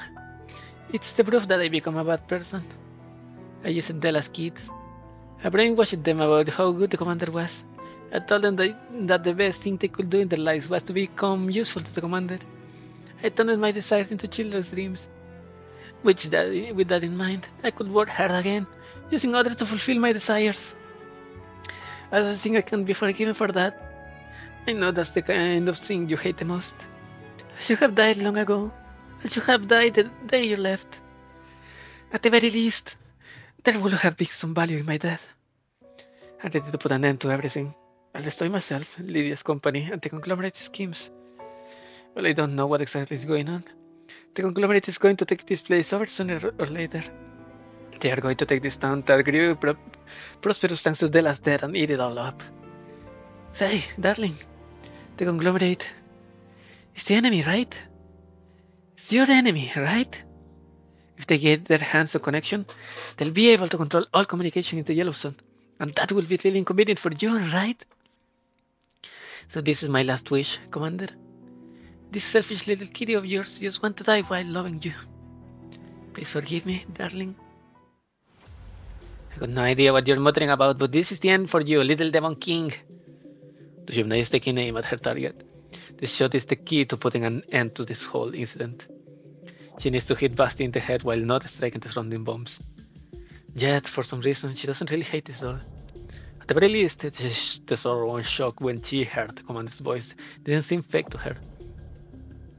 However, she doesn't have a choice. If those bombs go off, it will be too late for anything. And so, the Shipnaya must solemnly carry out a hero's duty. Are we connected? Shipnaya, can you hear me? Just as she's about to pull the trigger, the Shipnaya suddenly picks up a choppy audio transmission. She immediately recognizes the garblet voice. Commander? Thank goodness it worked. The Shipnaya, Helen used a new airborne beacon as a relay to establish a point-to-point connection with you. Point-to-point? Ah, yes, that's... Several hours ago, the Port Mika sector you're in went completely offline and became a network dead zone. Service hasn't been fully restored yet. Do you know what happened? It went offline? Could this be part of the wicked conspiracy too? Still, that's not important. The Shipnaya lowers her voice and replies confidently. Don't worry, Commander, I'll take care of everything. Can I really not worry? Tell me what you're doing right now. That second of hesitation. It's absolutely necessary. But the commander knows that when dealing with dogs like Tushev, when they tell you not to worry, you have to worry the most. I'm aiming at the target. Aiming at who? The master of disaster, Devil Demon King, that wicked blondie. She's a doll. And she used to be from Griffin, am I right? Shipnaya is making the final adjustments for her shoot. She's completely focused on her target. The world has been reduced to nothing more than the picture of her scope and her crosshairs. However, the commander just had to ask a very tricky question at that very moment. What's the fastest way for her to describe Basti to the commander? She is the person who inflated the bidding price at the auction, who stole the auction a lot, who attacked us. No, that won't cut it. The subject is just too complicated to quickly explain, regardless of which incidents she wants to begin with. More to the point, she doesn't have the mental energy to put her thoughts into words right now. Hey, that's it. A light bulb goes off over her head. A lantern pops out of the depths of her mind. It's short and perfectly describes that doll's identity. Her name is GRMK23. Basti picks up the last bomb. She caresses it gently, wipes it, and plants a light kiss on its surface. This will be the initiating explosion, the carefully chosen endpoint of her life. Oh, yes, darling, I need to apologize to you. Even though we finally managed to meet each other again after 10 years, I yell at you. Well, you were mean to me too, but that's okay. You don't have to apologize. I'm sorry. Who's that? Basti's tail suddenly shoots up in response to the sudden voice. The voice is close by. It's coming from right behind her. She instinctively raises her gun, but then the same instinct makes her lower it right away. Is she dreaming? Had the bombs already gone off? If this isn't her life flashing past her eyes, like it's supposed to just before you die, then why is she hearing the commander's voice? It was my fault. But you have known it was used sooner. GRMK23. Although, I think your name is Basti now, isn't it? It's a lovely name. I hope to use it in the future. Could you find it in your heart to forgive me? Basti stands stock still. She doesn't even realize that tears are streaming down her face. She doesn't give any thought to whether this is real life or just fantasy. Just being able to hear the commander's voice again makes her happier than she's ever been. I want to make up for all this, for hurting your feelings, and for the 10 years that we have been apart. Therefore, I'll allow you to take care of yourself. Can you do that for me, Basti? Hearing this drives Basti over the edge. She throws the bomb aside, discards all consideration of reality, and runs towards the boys. Darling! Ah! She runs the corner and glumps the command. Glump! Fuck me!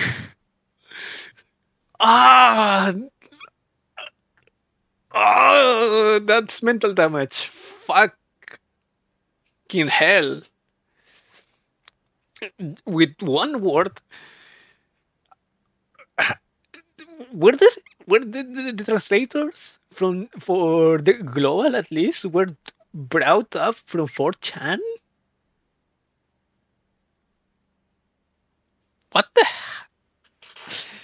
I mean, Smika team, it's not surprising that they would do something as brazen as that. But hell. However, the commander doesn't seem ready to handle Basti's burning love. The commander's soothing voice is coming from the speaker on her frame.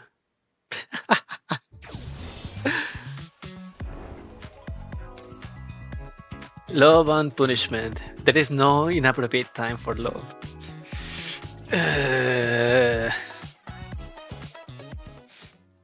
Darling, darling, darling. I miss you so much. It hurts so bad. Each and every day I wanted to see you. I wanted to kill everyone who suggested that agreement. Yes, I wanted to see you too. It must have been hard. I have so many things I want to tell you. I will listen to all of it and make sure I memorize every single word. Quit rubbing up on me. But. Have you been okay when I wasn't with you, darling? Have you been getting well? Have you been working yourself? Darling, nobody did listen to you this day. You haven't fallen for anyone else, have you? You still love me, right? Right? Holy shit. Yes. Very much.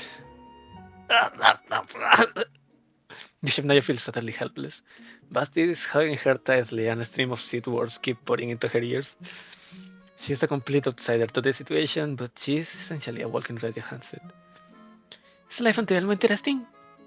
It's pretty good. We got lots of entertainment facilities on board. We have arcade machines, a cafe, a hot spring. Hot springs! I love hot springs! I want to be the first to soak in one with you, darling.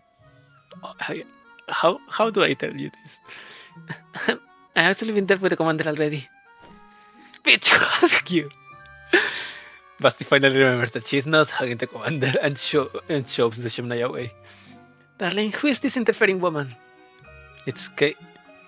Oh, now I'm in the way, am I? Just who was hugging me so tightly just now? The argument seems to have triggered some kind of chain reaction, but because a series of rabbit footsteps suddenly echoes through the air. Right after that, mass-produced conglomerate dolls began arriving one after another. Target sighted, seize them. Later on. How did you interrupt my lovey-dovey word for two? Hey, I'm standing right here. It was never just a word for two. Forget it. I'll show you all. I'm unstoppable when I have my darling. God damn it, why do I have to read this thing? I could have played this by myself without even mastering one of these words. Hey, I got a panty shot. No way, a hero doesn't run from battle. Alright then, let's make it a competition. Watch me closely, darling. I'm more useful than her.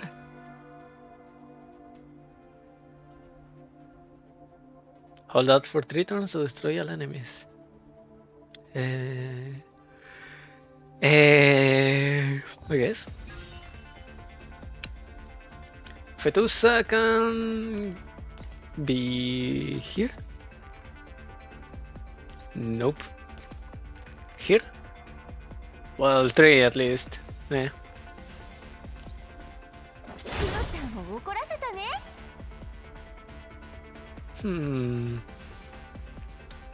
There is 3 here and 2 on top, so let's try this. Yup. 脅威を排除する。任務了解。 6 out of 10. Can I kill this too? Wait. I have a.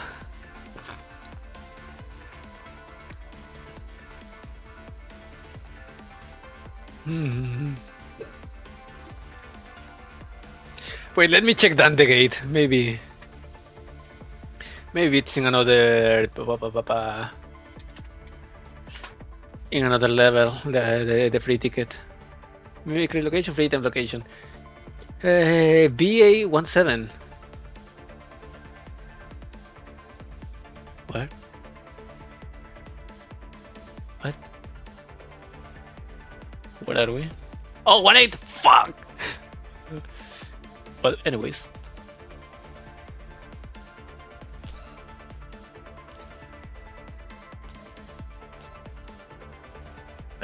Okay. 脅威を排除する。期待はするなよ。Dushev Naya can. Nope. Poor Dushev. Well. 未来は定まった。 Do a flip. 瞬きしている場合か。 There we go. Hey, what the hell are you aiming? I was shooting the enemy. You should have shot the ones to the other side. The other side. Then you should have told me how I was supposed to know. Do you even need to spell that out too? This enemy was all be gone by now if Failing were here. With the strategy and War Master around, the enemy wouldn't have even managed to draw their guns. Basti and Dushev Naya do not work well together. In fact, they end up getting in each other's ways. Basti, Dushev Naya. The situation is looking bad. Listen to my orders from now on. Yeah! Oh no. Oh, for God's sake. Basti, what happened? Are you hurt? No, she's just rolling around the ground. No, she's just rolling around the ground. It's just... I heard Darling's lovely voice all of a sudden. Darling's going to make...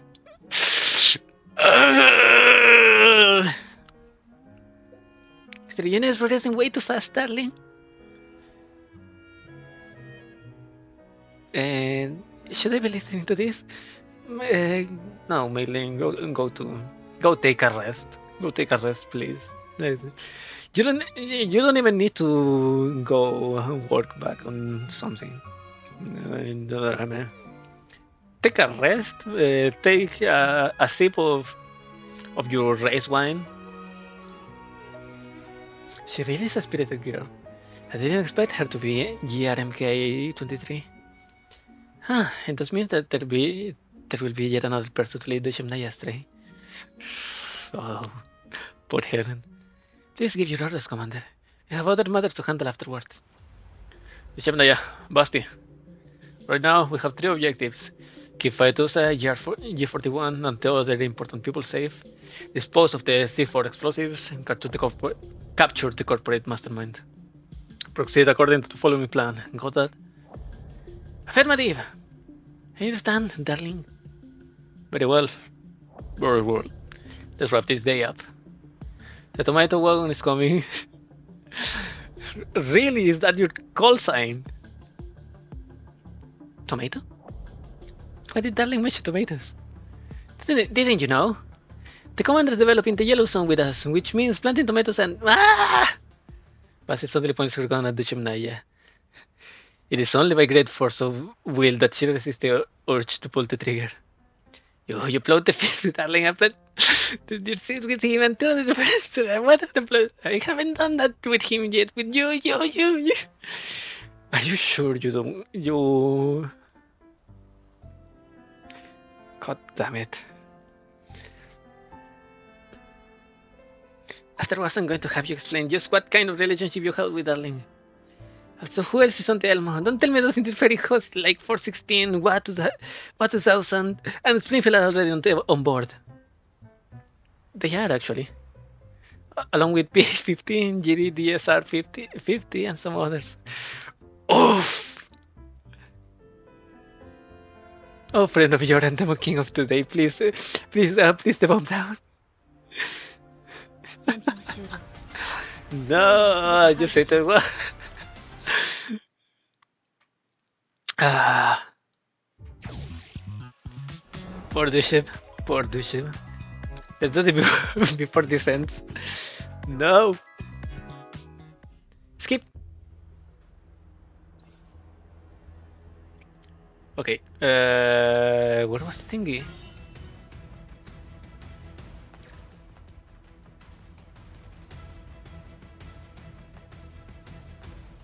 Please. Battlefield search. The battlefield is always changing, and there are always valuable resources lost amid blah blah blah blah blah. Can I reach in one turn with already? Yes, I can. You beautiful doll. Come on. Bam.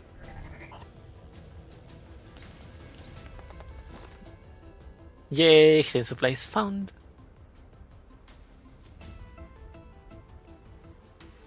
Yeah, let's finish this. No. Fidosa, I can send her here and eliminate five of them. And the last one. Dead. There we go.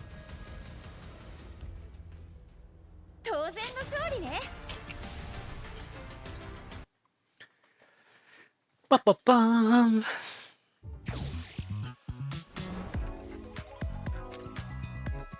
This is the last portrait, two faces of Sepal. She still hasn't reached an understanding with the world. She's still a robot waiting for love or death.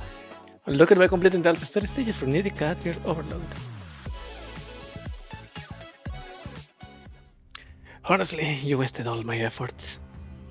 Still, I have to admit that you're capable dolls. So capable, it's making me recall a less than pleasant experience. Despite her dogged resistance, Phytos unfailing but knows that this is the end. Doll corpses are piled up at their feet, but the enemy number still aren't sitting out. If Carl ordered them to fire indiscriminately, the two dolls wouldn't be able to protect Zoe. Moreover, Carl has a hostage. He forces Lydia to her knees in front of him and points the gun at her head. Isn't it time you came out, Miss Zoe?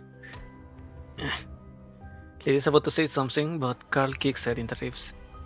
She grits her teeth and bites back a whimper. After seeing this, Zoe opens the dark door. Let go of her! Stop it, you idiot! Don't come out!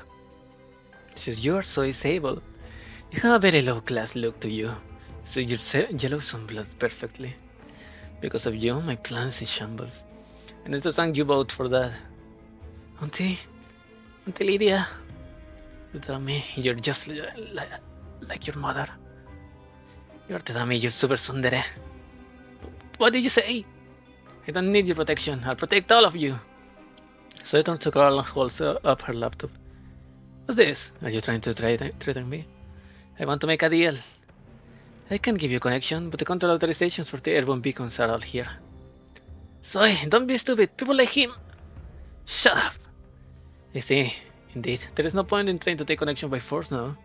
It will cause so much trouble later. But the airborne beacon prototypes will be worth the losses and disturbances incurred during this trip. So yes, that's a good offer. It seems Zoe managed to combine Carl. He leans forward and verifies the status of the 12 airborne beacons. And then he laughs. There is an undercurrent of berserk malice under the despair-filled smile on his face. But unfortunately, you have no right to tell me what to do. He pulls the trigger, but a doll that was standing beside him suddenly steps forward and in front of Lydia. Carl's bullet bounces off the doll midsection. What? You really are a hopeless human being, aren't you, mister? Now that network access is back online, you shouldn't have shown your face in front of us with those two low-level dolls. Before Carl can react, the dolls around him begin falling one after another. It seems someone, or some doll, is picking them off with extremely precise sniping. Meanwhile, an ember figure jumps down from the shipping crates behind him. She slowly takes down the 3 dolls that are scrambling to protect him and watches as Carl tries to scamper away like a rat. Darling said that if you took the laptop, there might have been room for negotiation. But since you're such a damn blockhead, I'll just have to show you how the Black Utopia gang does his things. Doo-doo-doo. Oh! With some help. And I don't know. Maybe this. There is no boss in this event, so Can I reach that far with? I probably can. Let's try it. 1, 2.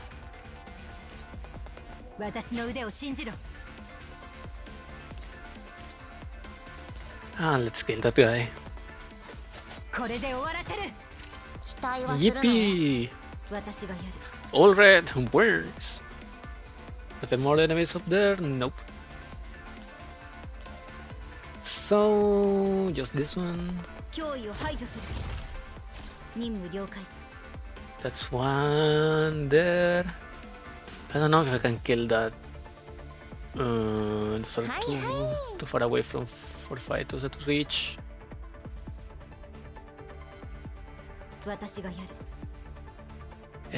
Well, let's kill this one. They are the farthest. The one farthest away.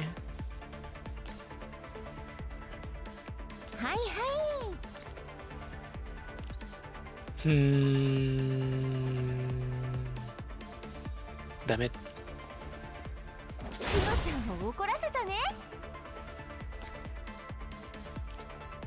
Nope, I can't reach.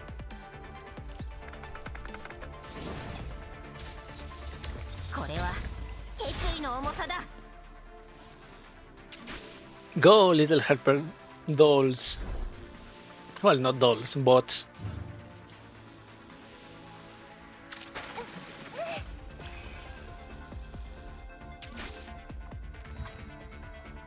Oh, okay, you're perfect.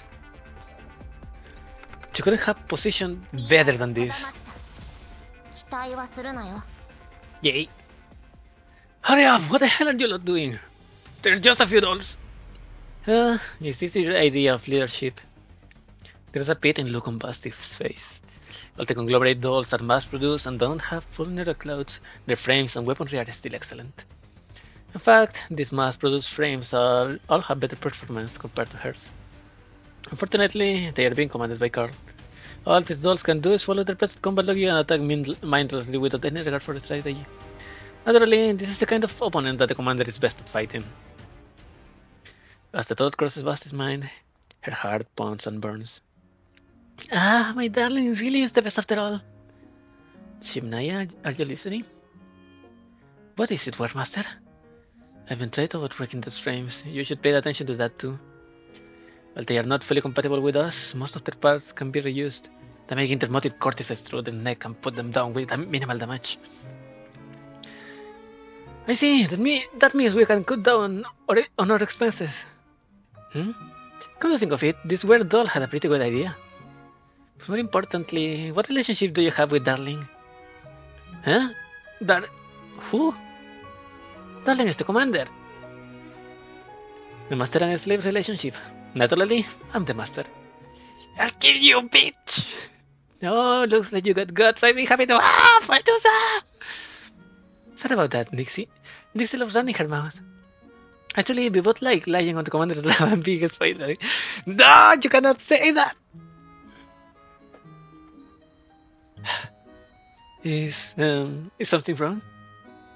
It's nothing. Just remember that you only got the chance to do that because I wasn't with Darling. Filing, go easy on them. Okay, I guess. Is it so great the box auto sucks? Also, it seems Darling needs more frames, so I need to score more points with him. She says this, Basti whips out a canoe spray and sprays the doll in front of her. Listen up, Elmo dolls! All the target ones are mine! Damn it, I have no choice but to retreat. All target investigations. Eliminate anyone who tries to pursue me. Carl's last order makes Bastian failing face turns ice cold. Escorted by his last few bodyguards, Carl turns and gets on the nearest jeep. Apparently, Basti dropped it here, but Carl can be picked at this point. Run, find a safe place to hide. You don't have anywhere to go, then go to my place for now. The streets of Port Mica are in chaos. The firefights between the conglomerate dolls and Port Mica security forces are intense.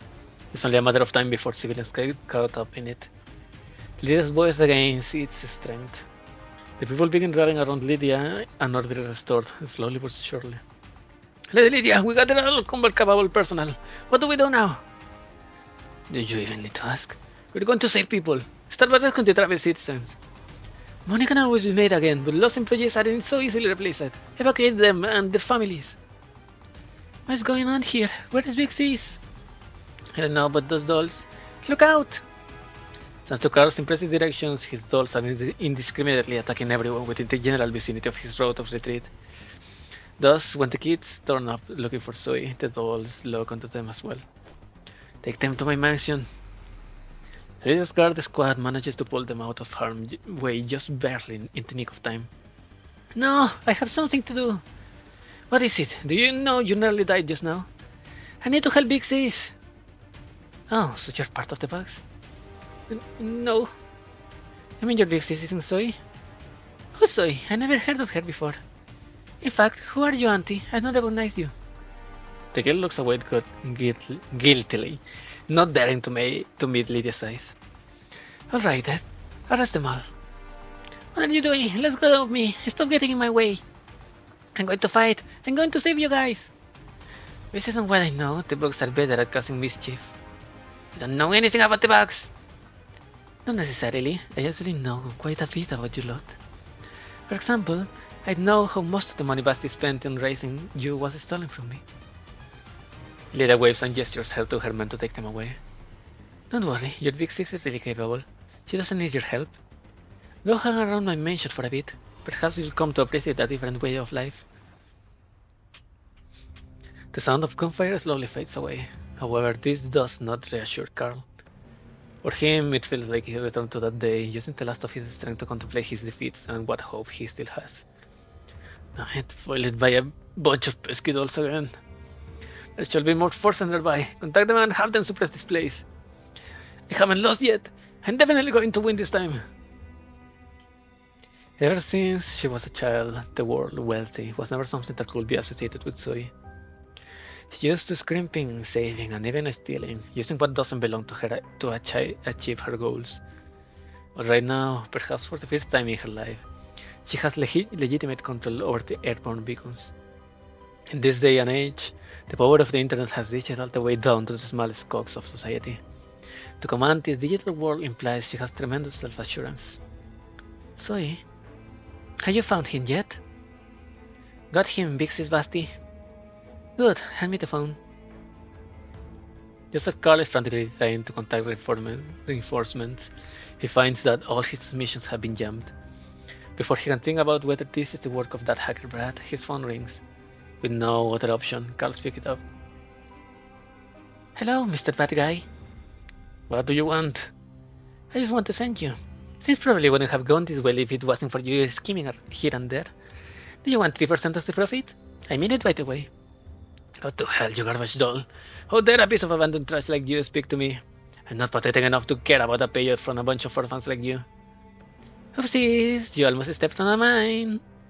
As punishment, I'm cutting your time down to 30 seconds. What are you talking about? Listen up, I don't care who's behind you, but you have pissed off the wrong person. I'll be back, and next time I'll have more people with me. What a terrific attitude. 15 seconds then. Friendly reminder, did you check what was in the trunk of the jeep you stole? What are you? A chill runs down his spine. He understands. Darling said to detonate the bomb safely, so we decided to perform remote demolition on them. Thanks for driving them all the way out there, by the way. Now then. No. You can. 7. Get out, everyone out of the vehicle right now. Boss, it's not safe, right? Just jump. 0. Wow! Wow! What just happened? I think I can guess. The 4 dolls stand in a row, admitting the magnificent explosion in the distance. A small mushroom cloud slowly blooms into the sky, setting another scar on a world that has already been ravaged by collapse radiation. Say, Zoe, I gave him 10 seconds more that we agreed on. He ought to be able to survive with that, right?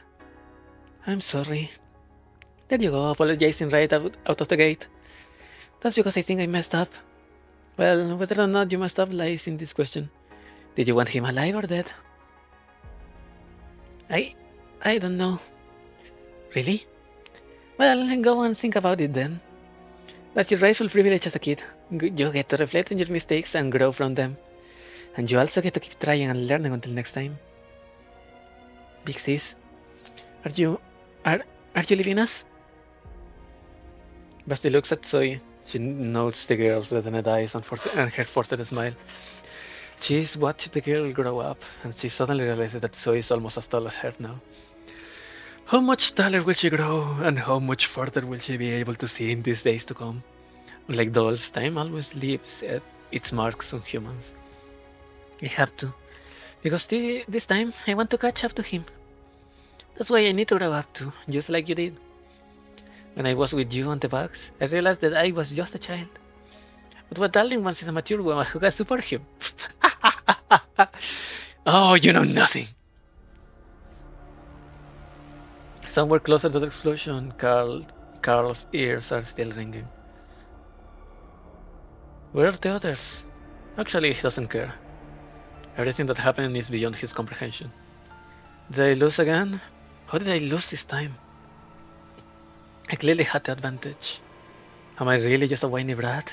A selfish and reckless kid who needs his father to protect him? Carl slowly begins to move. He starts to flee even though he doesn't know where he's going. Though he can stand up, he works his arms and legs, crawling forward.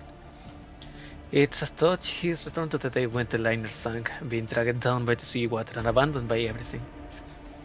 Back then, he kicked with all his might, because only his legs would obey his will. He rose above the water, then sank below it. He broke the surface again, then sank again. Back then, that person and Mr. Zimmerman had saved him. But what about this time? Will they save him again? Eventually, Carl can't crawl any further. He rises to his knees, planning to rest for a bit, but then the setting sun is suddenly blocked by a line of shadows. He looks up and sees a group of soldiers standing before him. Is this a chance? Does he still have hope? Carl reaches out and grabs one of their trouser legs. Uncle Zimmerman's. That name shall not be uttered by your mouth ever again. Whoopsie daisy! Te sent the Omen Squad to wipe your ass. Ideals reborn. An idea can never die, it merely awaits the right time to be reborn. Yes, like I said, we are terminating our cooperation. Connection will no longer do any business with the Orlo conglomerate. Lydia puts the phone down. She lost count on how many calls it's been today. 2 days have passed since the incident. The silence of Port Mika has been making the rounds on the internet and has become the subject of heated discussions. The town has been engulfed by a wave of excitement. Everyone is eager to share details, rumors, and feedback online, as people who were actually there. In contrast to them, Lydia has chosen to remain silent.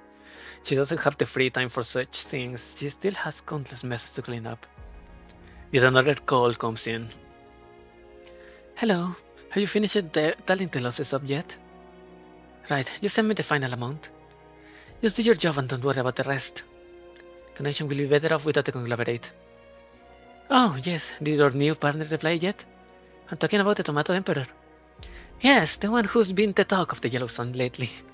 Ooh. Oh no! Another girl who's about to fall for the commander's charms. Of course I know he's dangerous, but you should also know that I have never shied away from danger. Oh no, she's thirsty for danger. Suddenly there is a disturbance from outside her study. Soon, a servant worriedly pushes the door open. Madam, there's an intruder. Lydia doesn't even look at him and waves him away. Don't worry about it, just go back to your work. Despite his confusion, the servant leaves as he's told. Lydia leans back into her chair. You know, the front door exists for a reason. I'm not used to it. I was mixing it. Basti nimbly clambers through the curtains and into the room. Pardon me for not getting up. Besides, you'll take whatever you want anyway. Yeah, already did. Today's dessert kind of sucks. The canils were overbaked. Our previous chef is laid up in the hospital, so we had to use an intern. Please understand. Please understand. Oh yes, and you're here. Help me run an errand. Lydia pulls a stack of documents out of a drawer and she says this.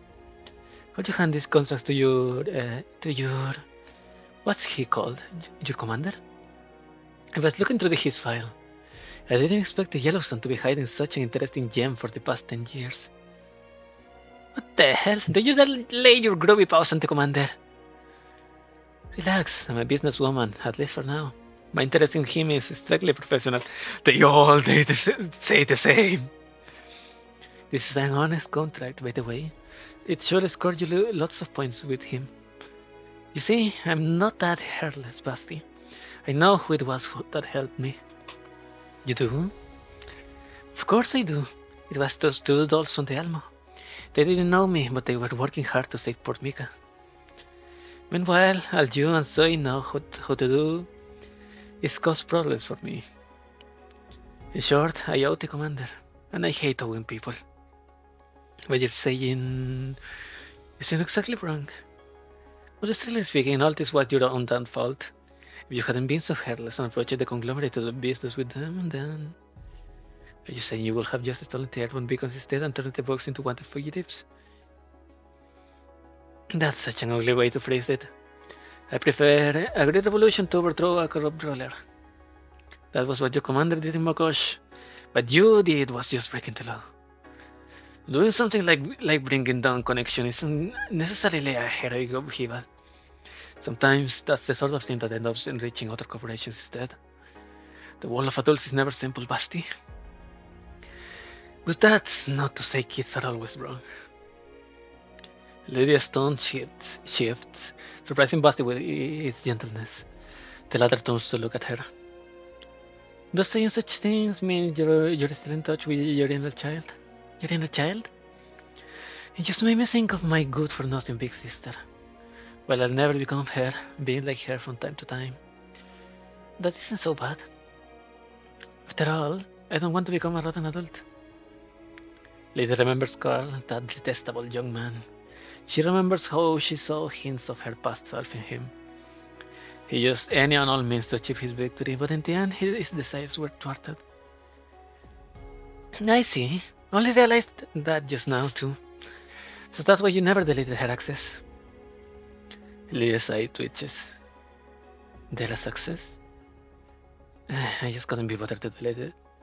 Removing an admin account is a huge pain in the ass. So why did you give Zoe access then? Same answer as the previous question. Because I'm an adult. When adults can't handle their problems, they dump them on their kids and say, "Hey, it's your era now." You really are a rotten adult after all. I just think that unlike me, someone's definitely going to save Zoe. I keep people around me with money and contracts, but Della was different. She had lots of friends ever since she was a kid.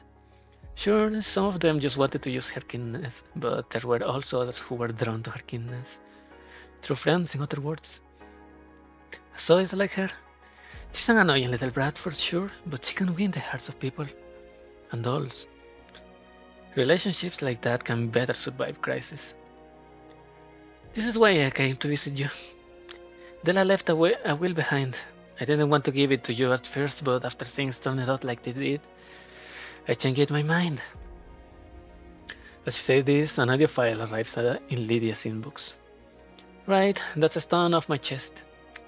I think this is the last time we'll be meeting. I'll be leaving Port Mick after this. That's good to hear. I should congratulate you. Any more scores you want to settle? If you got anything to say, make it quick. If you don't speak up now, you might have to forever hold your peace. Actually, now that you mention it, there is one more thing. I was supposed to have 12 aerial beacons in the air, but one of them hasn't gone online for a long time. Do you know anything about it? Nope, not at all. Never seen it, don't know anything about it, don't pay attention to it. Fine, anyone. Anyway, just help me tell Zoe. I'm not helping! Tell her to keep it at a higher altitude. Make sure she memorizes the operation manual, and do not lose it. There are over 120 patented technologies on it which haven't been made public yet. If it breaks, do not fix it on your own, and absolutely do not let the conglomerate get it. Oh, I see. Sure, no problem. I'll let her know. Basti takes Lydia's contracts and leaves her mansion. This time, she goes through the front door. Inside her study, Lydia stares hard at the audio file on her screen. She spaces out for a very long time. In the end, she hits the play key. A nostalgic voice fills the room, taking her back to a long, long time ago. She's talked and laughed with the owner of that voice before. She's poured out her feelings to that person, but for the most part, they just argue. It seems like they never really understood each other. It's like how Lydia still doesn't understand if there was any meaning to the last death. Did it end up bringing someone salvation? I hope that when I die, it's quick and without fanfare. Dila, please. Please, the translators! I don't want people to be sad for me. I don't want people to end up being judged because of me. Lydia always said I was an idealist. And I am. That's hardly a big deal. The sun will rise tomorrow. It will always continue to do so. And I already know that idealists will eventually die, but their ideals never will. How did it go? Did he reply? Are you okay, Big Sis? Did you pick the right frequency? Are the parameters correct? Shut up, I'm working. Okay, we're through. A transmission channel lights up as everyone watches intently. Hello, I am the commander of the Elmo. Alright, we did it! It's really him, the legendary hero, the legendary commander, the man with the biggest bounty of them all. Just what exactly have you all heard about me? Pixie's Basti told us about your heroic deeds. And we have seen that on the news too. Alright, quiet down, all of you, time to talk business. Commander, we are the Black Utopia Gang, or BUGS for short. A team of about a dozen people. We're good at data security manipulation. Right now, we have control permissions over an airborne beacon. We're preparing to use it to build a powerful intelligence network. I already compiled what the bugs can do into a demonstration document. You have just sent it over. Are we qualified to help you? Can we follow you and work with you? All the kids hold their breath. These few seconds will forever be engraved into their memories. Finally, the commander speaks again. I've read the document. The bugs are definitely a very capable organization. Your intelligence network is very comprehensive, and the demonstration document clearly shows that you are geniuses when it comes to networks and communications. However, I must apologize. For safety reasons, I cannot work with you. Oh, what? Oh no, we're going to have to spend the rest of our lives studying and screwing an electronics plant. Basti failing told us you'd be like that. You really are a tricky and stubborn person. I'm not looking down on you, I simply have my convictions. After this incident, you should already understand, right? The world isn't neatly divided into black and white. And being a so-called hero isn't easy. I understand. In that case, I'm officially declaring that the bugs will be disbanding today. But Pixies, why? I also want to officially announce the funding of the Bugs Information Network Atelier. Since we are a small startup and nobody has any experience, our prices will be very competitive. Will you happen to be interested in engaging our services? May I see the specific terms and conditions? Of course. Also, due to the dangerous nature of your work, I may send someone over to Puerto Rico to meet with you and conduct necessary audits. Will that be alright? We'll prepare ourselves for it. Very well. Now then, Miss Sable, Soy Sable. I'm looking forward to working with you. May we both benefit from this partnership. Yay! We did it! We did it! No more screw for us! The books hug each other and celebrate. The beautiful picture Basti spent so many years painting in their hearts is now a reality. After hearing this, Filing slowly emerges from behind the kids. It's just a few steps, but it feels like a long way to her. Master! Yeah, G41. It must have been hard for you all this time. I tried my best. While I didn't know about freedom or anything at first, I know that the only place I wanted to be here has always been by your side. Biggs is failing, but after I left you, some things changed. I met Basti and Della and Zoe and the others. I experienced things I never did when I was in Griffin and when I was with you. So I'm sure I have changed. I might not be as capable as Basti, but I tried. So can I return to your side again, Master? Well, if that's what you want, I have no reason to refuse. Welcome back, G41. Or rather, Filing. I'll be waiting for you, Auntie Elmo. You did it, Pixies! It's all settled now. The box celebrated in the little room. They toss Zoe up and down happily. File's standing off to the side, but she feels a little lonely. After all, Basti's not with her. So are you two really not coming back yet? No. We can just return empty-handed. The Supreme Leader will think we are useless. We fought hard to disable all those dolls. Why did they take their frames away? Doesn't that mean we wasted our time? It can't be helped. Those frames are evidence for the conflict between Connection and the conglomerate, after all. Well, you two did cause quite a bit of a mess. Things turned out very well in the end. If you come back now, Oleg will give you a light punishment. It will only be a week of slinging fertilizer on the tomato plots. Then I'm definitely not going back! Oh dear, so what do you intend to do next? Where will you get doll frames from? Go on, strategist, tell her! Wait, you want me to do it? Alright, then. Actually, we saw a freight job on a trading website. The client is sending a shipment from Port Mika to a distant client. The client is offering barter terms. Once the assignment is finished, the client will pay us in doll frames. You got that from a trading website? That doesn't sound reliable at all. So where will you be getting the trade goods from? We talked about it with Lydia. She got some electronic scrap on her hands that meets the client requirements. Since we helped it save Port Mika, she was willing to give it to us dirt cheap. Dirt cheap. What about transportation? Will you be riding a vehicle there? Oh, yeah, we need a vehicle. Don't worry, we got connections in Port Mika. Oh no. Filing is bending over as she packs her luggage. As she thinks about how she'll be returning to the El Monte Commander's side, her heart fills with excitement. It's something she hasn't felt in a long time. They are the pure emotions of a girl. As thought her limitations as a technical doll didn't exist. They are similar to how she was 10 years ago, but not entirely the same. This is the first time Filing felt this way. It's a bittersweet blend of longing and regret that has been brewing for the past decade. The truth is, the only thing separating her from the commander is around 500 kilometers of distance. Her luggage and her other things aren't important. There's only one thing she wants to take with her. There it is. She withdraws from under her spotless bed, sits down on the floor, and holds up the only treasure she's ever possessed.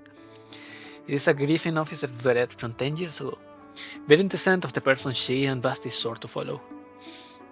It was a gift from the commander, although he probably didn't think of it that way.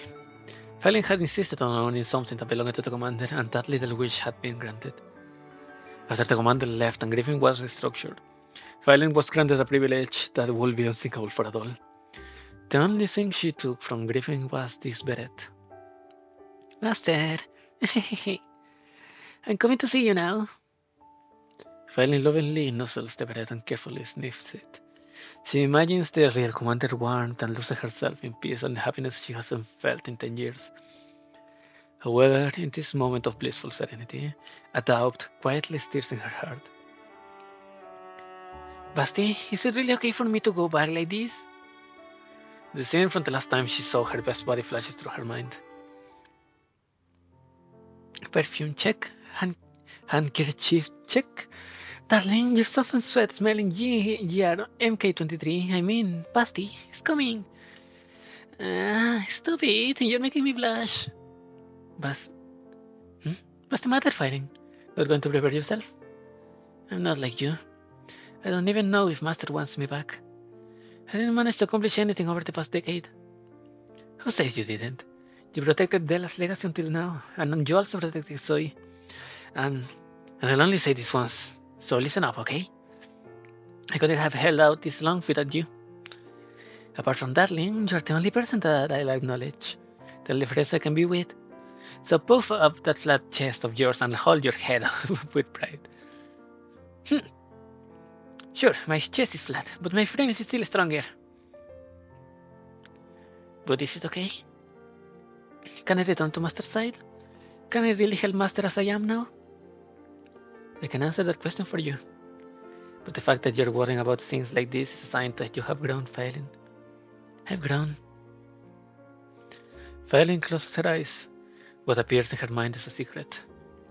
It's a secret that Basti seems to know as well, but one that she's never once asked about. Just what is Della's legacy, anyway? At first, Failing thought that after returning to Commander's side, she could share the secret with the only person she trusted and admired. But is that really the right thing to do? I talked with Lydia and she said the world of adults is complicated. Sometimes the world needs kids, like Zoe or Della. Who knows, Darling might be a kid too. Master isn't a kid. Well, if you ask me, there's nothing wrong with kids. I hate that Darling and I were separated. I'm still holding a grudge with the powers that be over it. I wanted to cry and wipe away all the years without Darling by my side. But at the same time, I don't want to trade a decade's worth of my memories for a chance to go back to the past. It's weird, right? As though the shape of our neural clouds was decided from the moment we were made. That's why, 10 years ago, I thought my love for Darling will never change. But after so much time has passed and after hearing Darling's voice again, I suddenly realized something. I'm so hopelessly in love with him. In fact, I love him even more than I did before. Basti walks up to Fel and gently twists her head. Her fingers are cold, but they tremble slightly. They convey a warmth that can only be felt with the soul. My dearest friend, I can support you in anything you want to do. I can share anything with you, apart from that slope. If you meet an enemy, I'll fight by your side anytime. But the gift I received from Darling, this realization that fills me with hate and love, that is mine and mine alone. Nobody else can understand it, not even myself from back then. I couldn't tell you the answer, even if I wanted to. It will be pointless. It's the same for you too, right? The freedom that Darling gave us isn't meaningless. Thanks to his gift, we aren't the adults we used to be anymore. The next morning, Failing is walking along in the street. She spent all night thinking, but she couldn't come up with an answer. Why do I feel like I shouldn't go back to Master yet? So what is this feeling that coiled around her heart? Doesn't she want to jump into Master's embrace so he can pat her head? Also, she's confident that even if she and Basti pounced on the commander simultaneously, she could muscle her out and monopolize the commander's hugs. Is it because I can't let go Zoe and the bugs? Zoe's already taken a step forward. Will she and her aunt Lydia reconcile because of their shared feelings over Della? I thought Zoe would probably cry her eyes out if she left. It doesn't mean they'll never see each other again.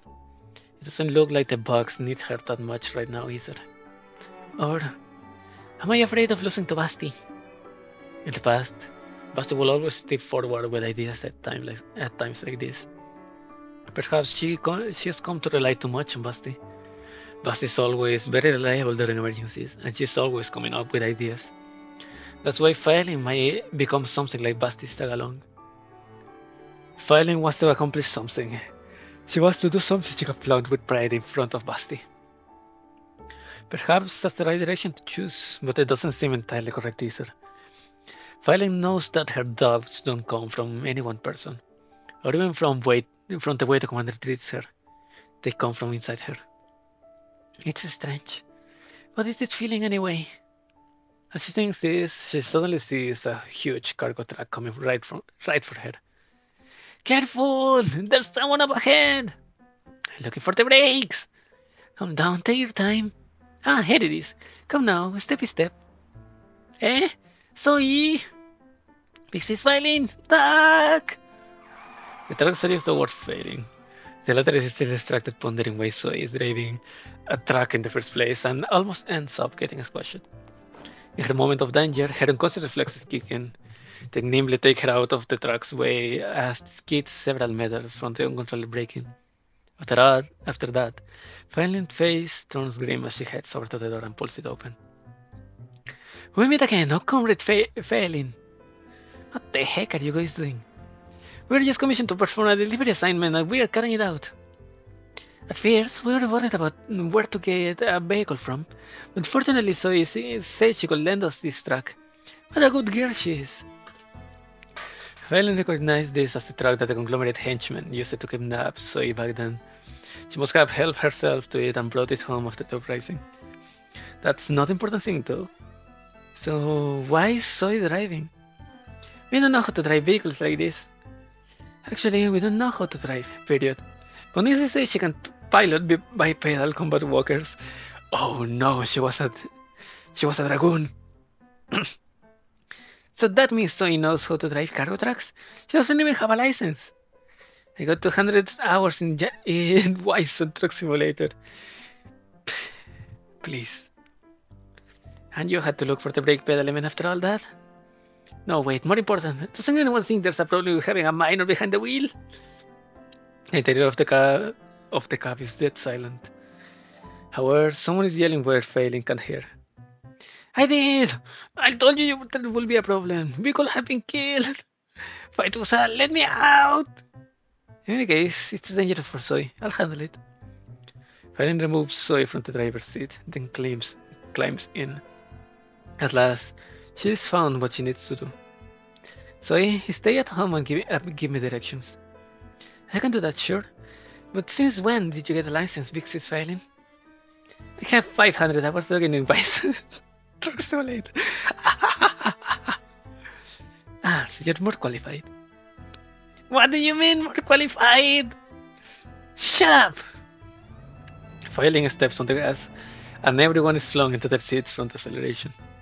The truck sways from side to side as it careens down the road. It doesn't seem much more stable than before. So, does that mean you're coming with us? Is this a mission from Master? By Master, do you mean the Commander? Of course! We're all working hard for the Commander's ideals.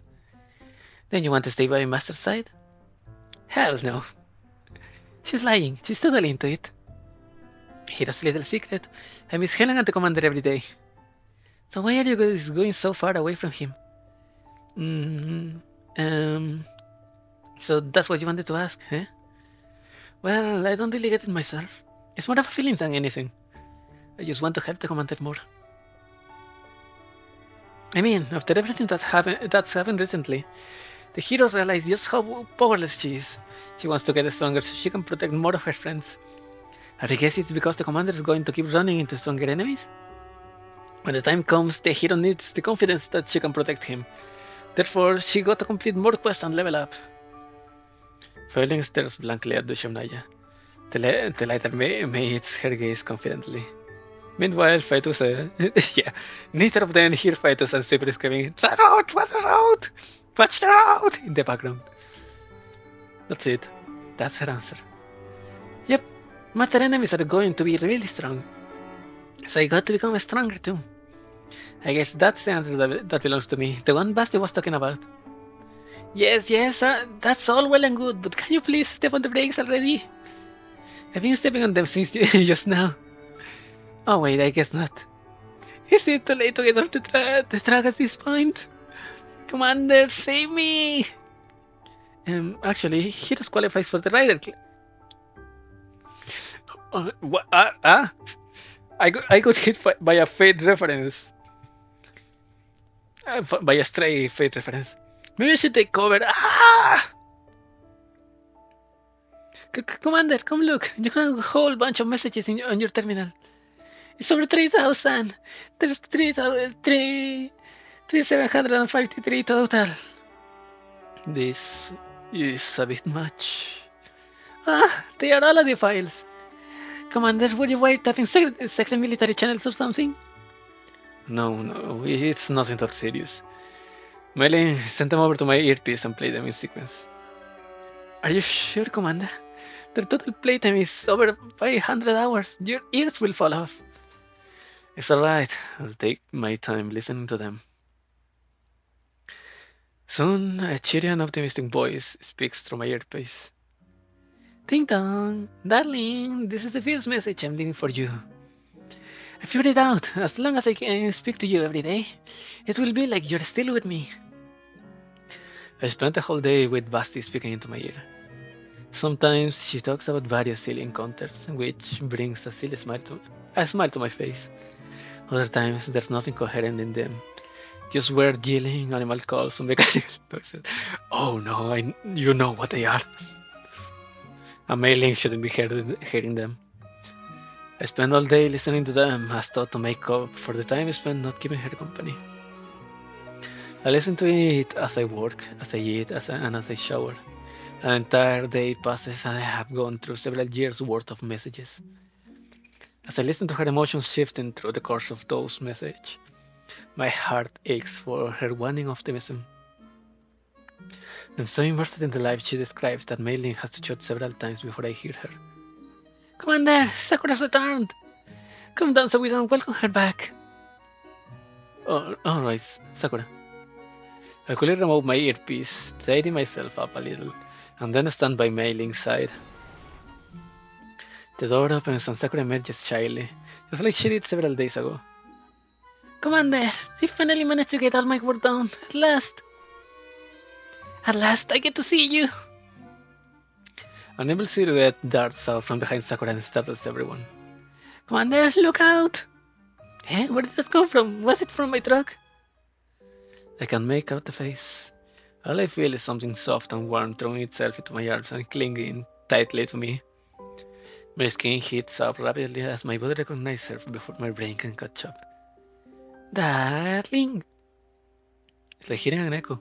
Two identical voices are embracing me, past and present. It grows more and more realistic until it becomes a misty haze around my ears. This is message number 3754. Please allow me to whisper it directly to you. And you left for Sakura out of the... Ah, fine. That's it. Well, yeah, it was a fun event. It was better than I expected it to be.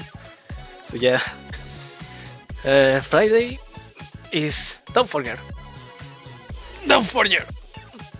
So I wanted to do maybe our nights tomorrow, but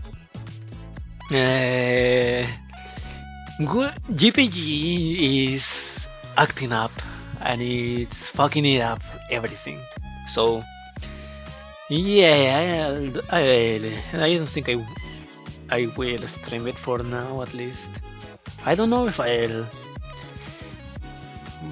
It's GPG's fault, so I don't know. If it gets fixed, then I'll play it. However, I am going to do it by myself, the first level at least, to play it on my phone and not waste sanity. So yeah, that's it. Thank you for coming. Thank you for watching. This has been... Wait, how did it go?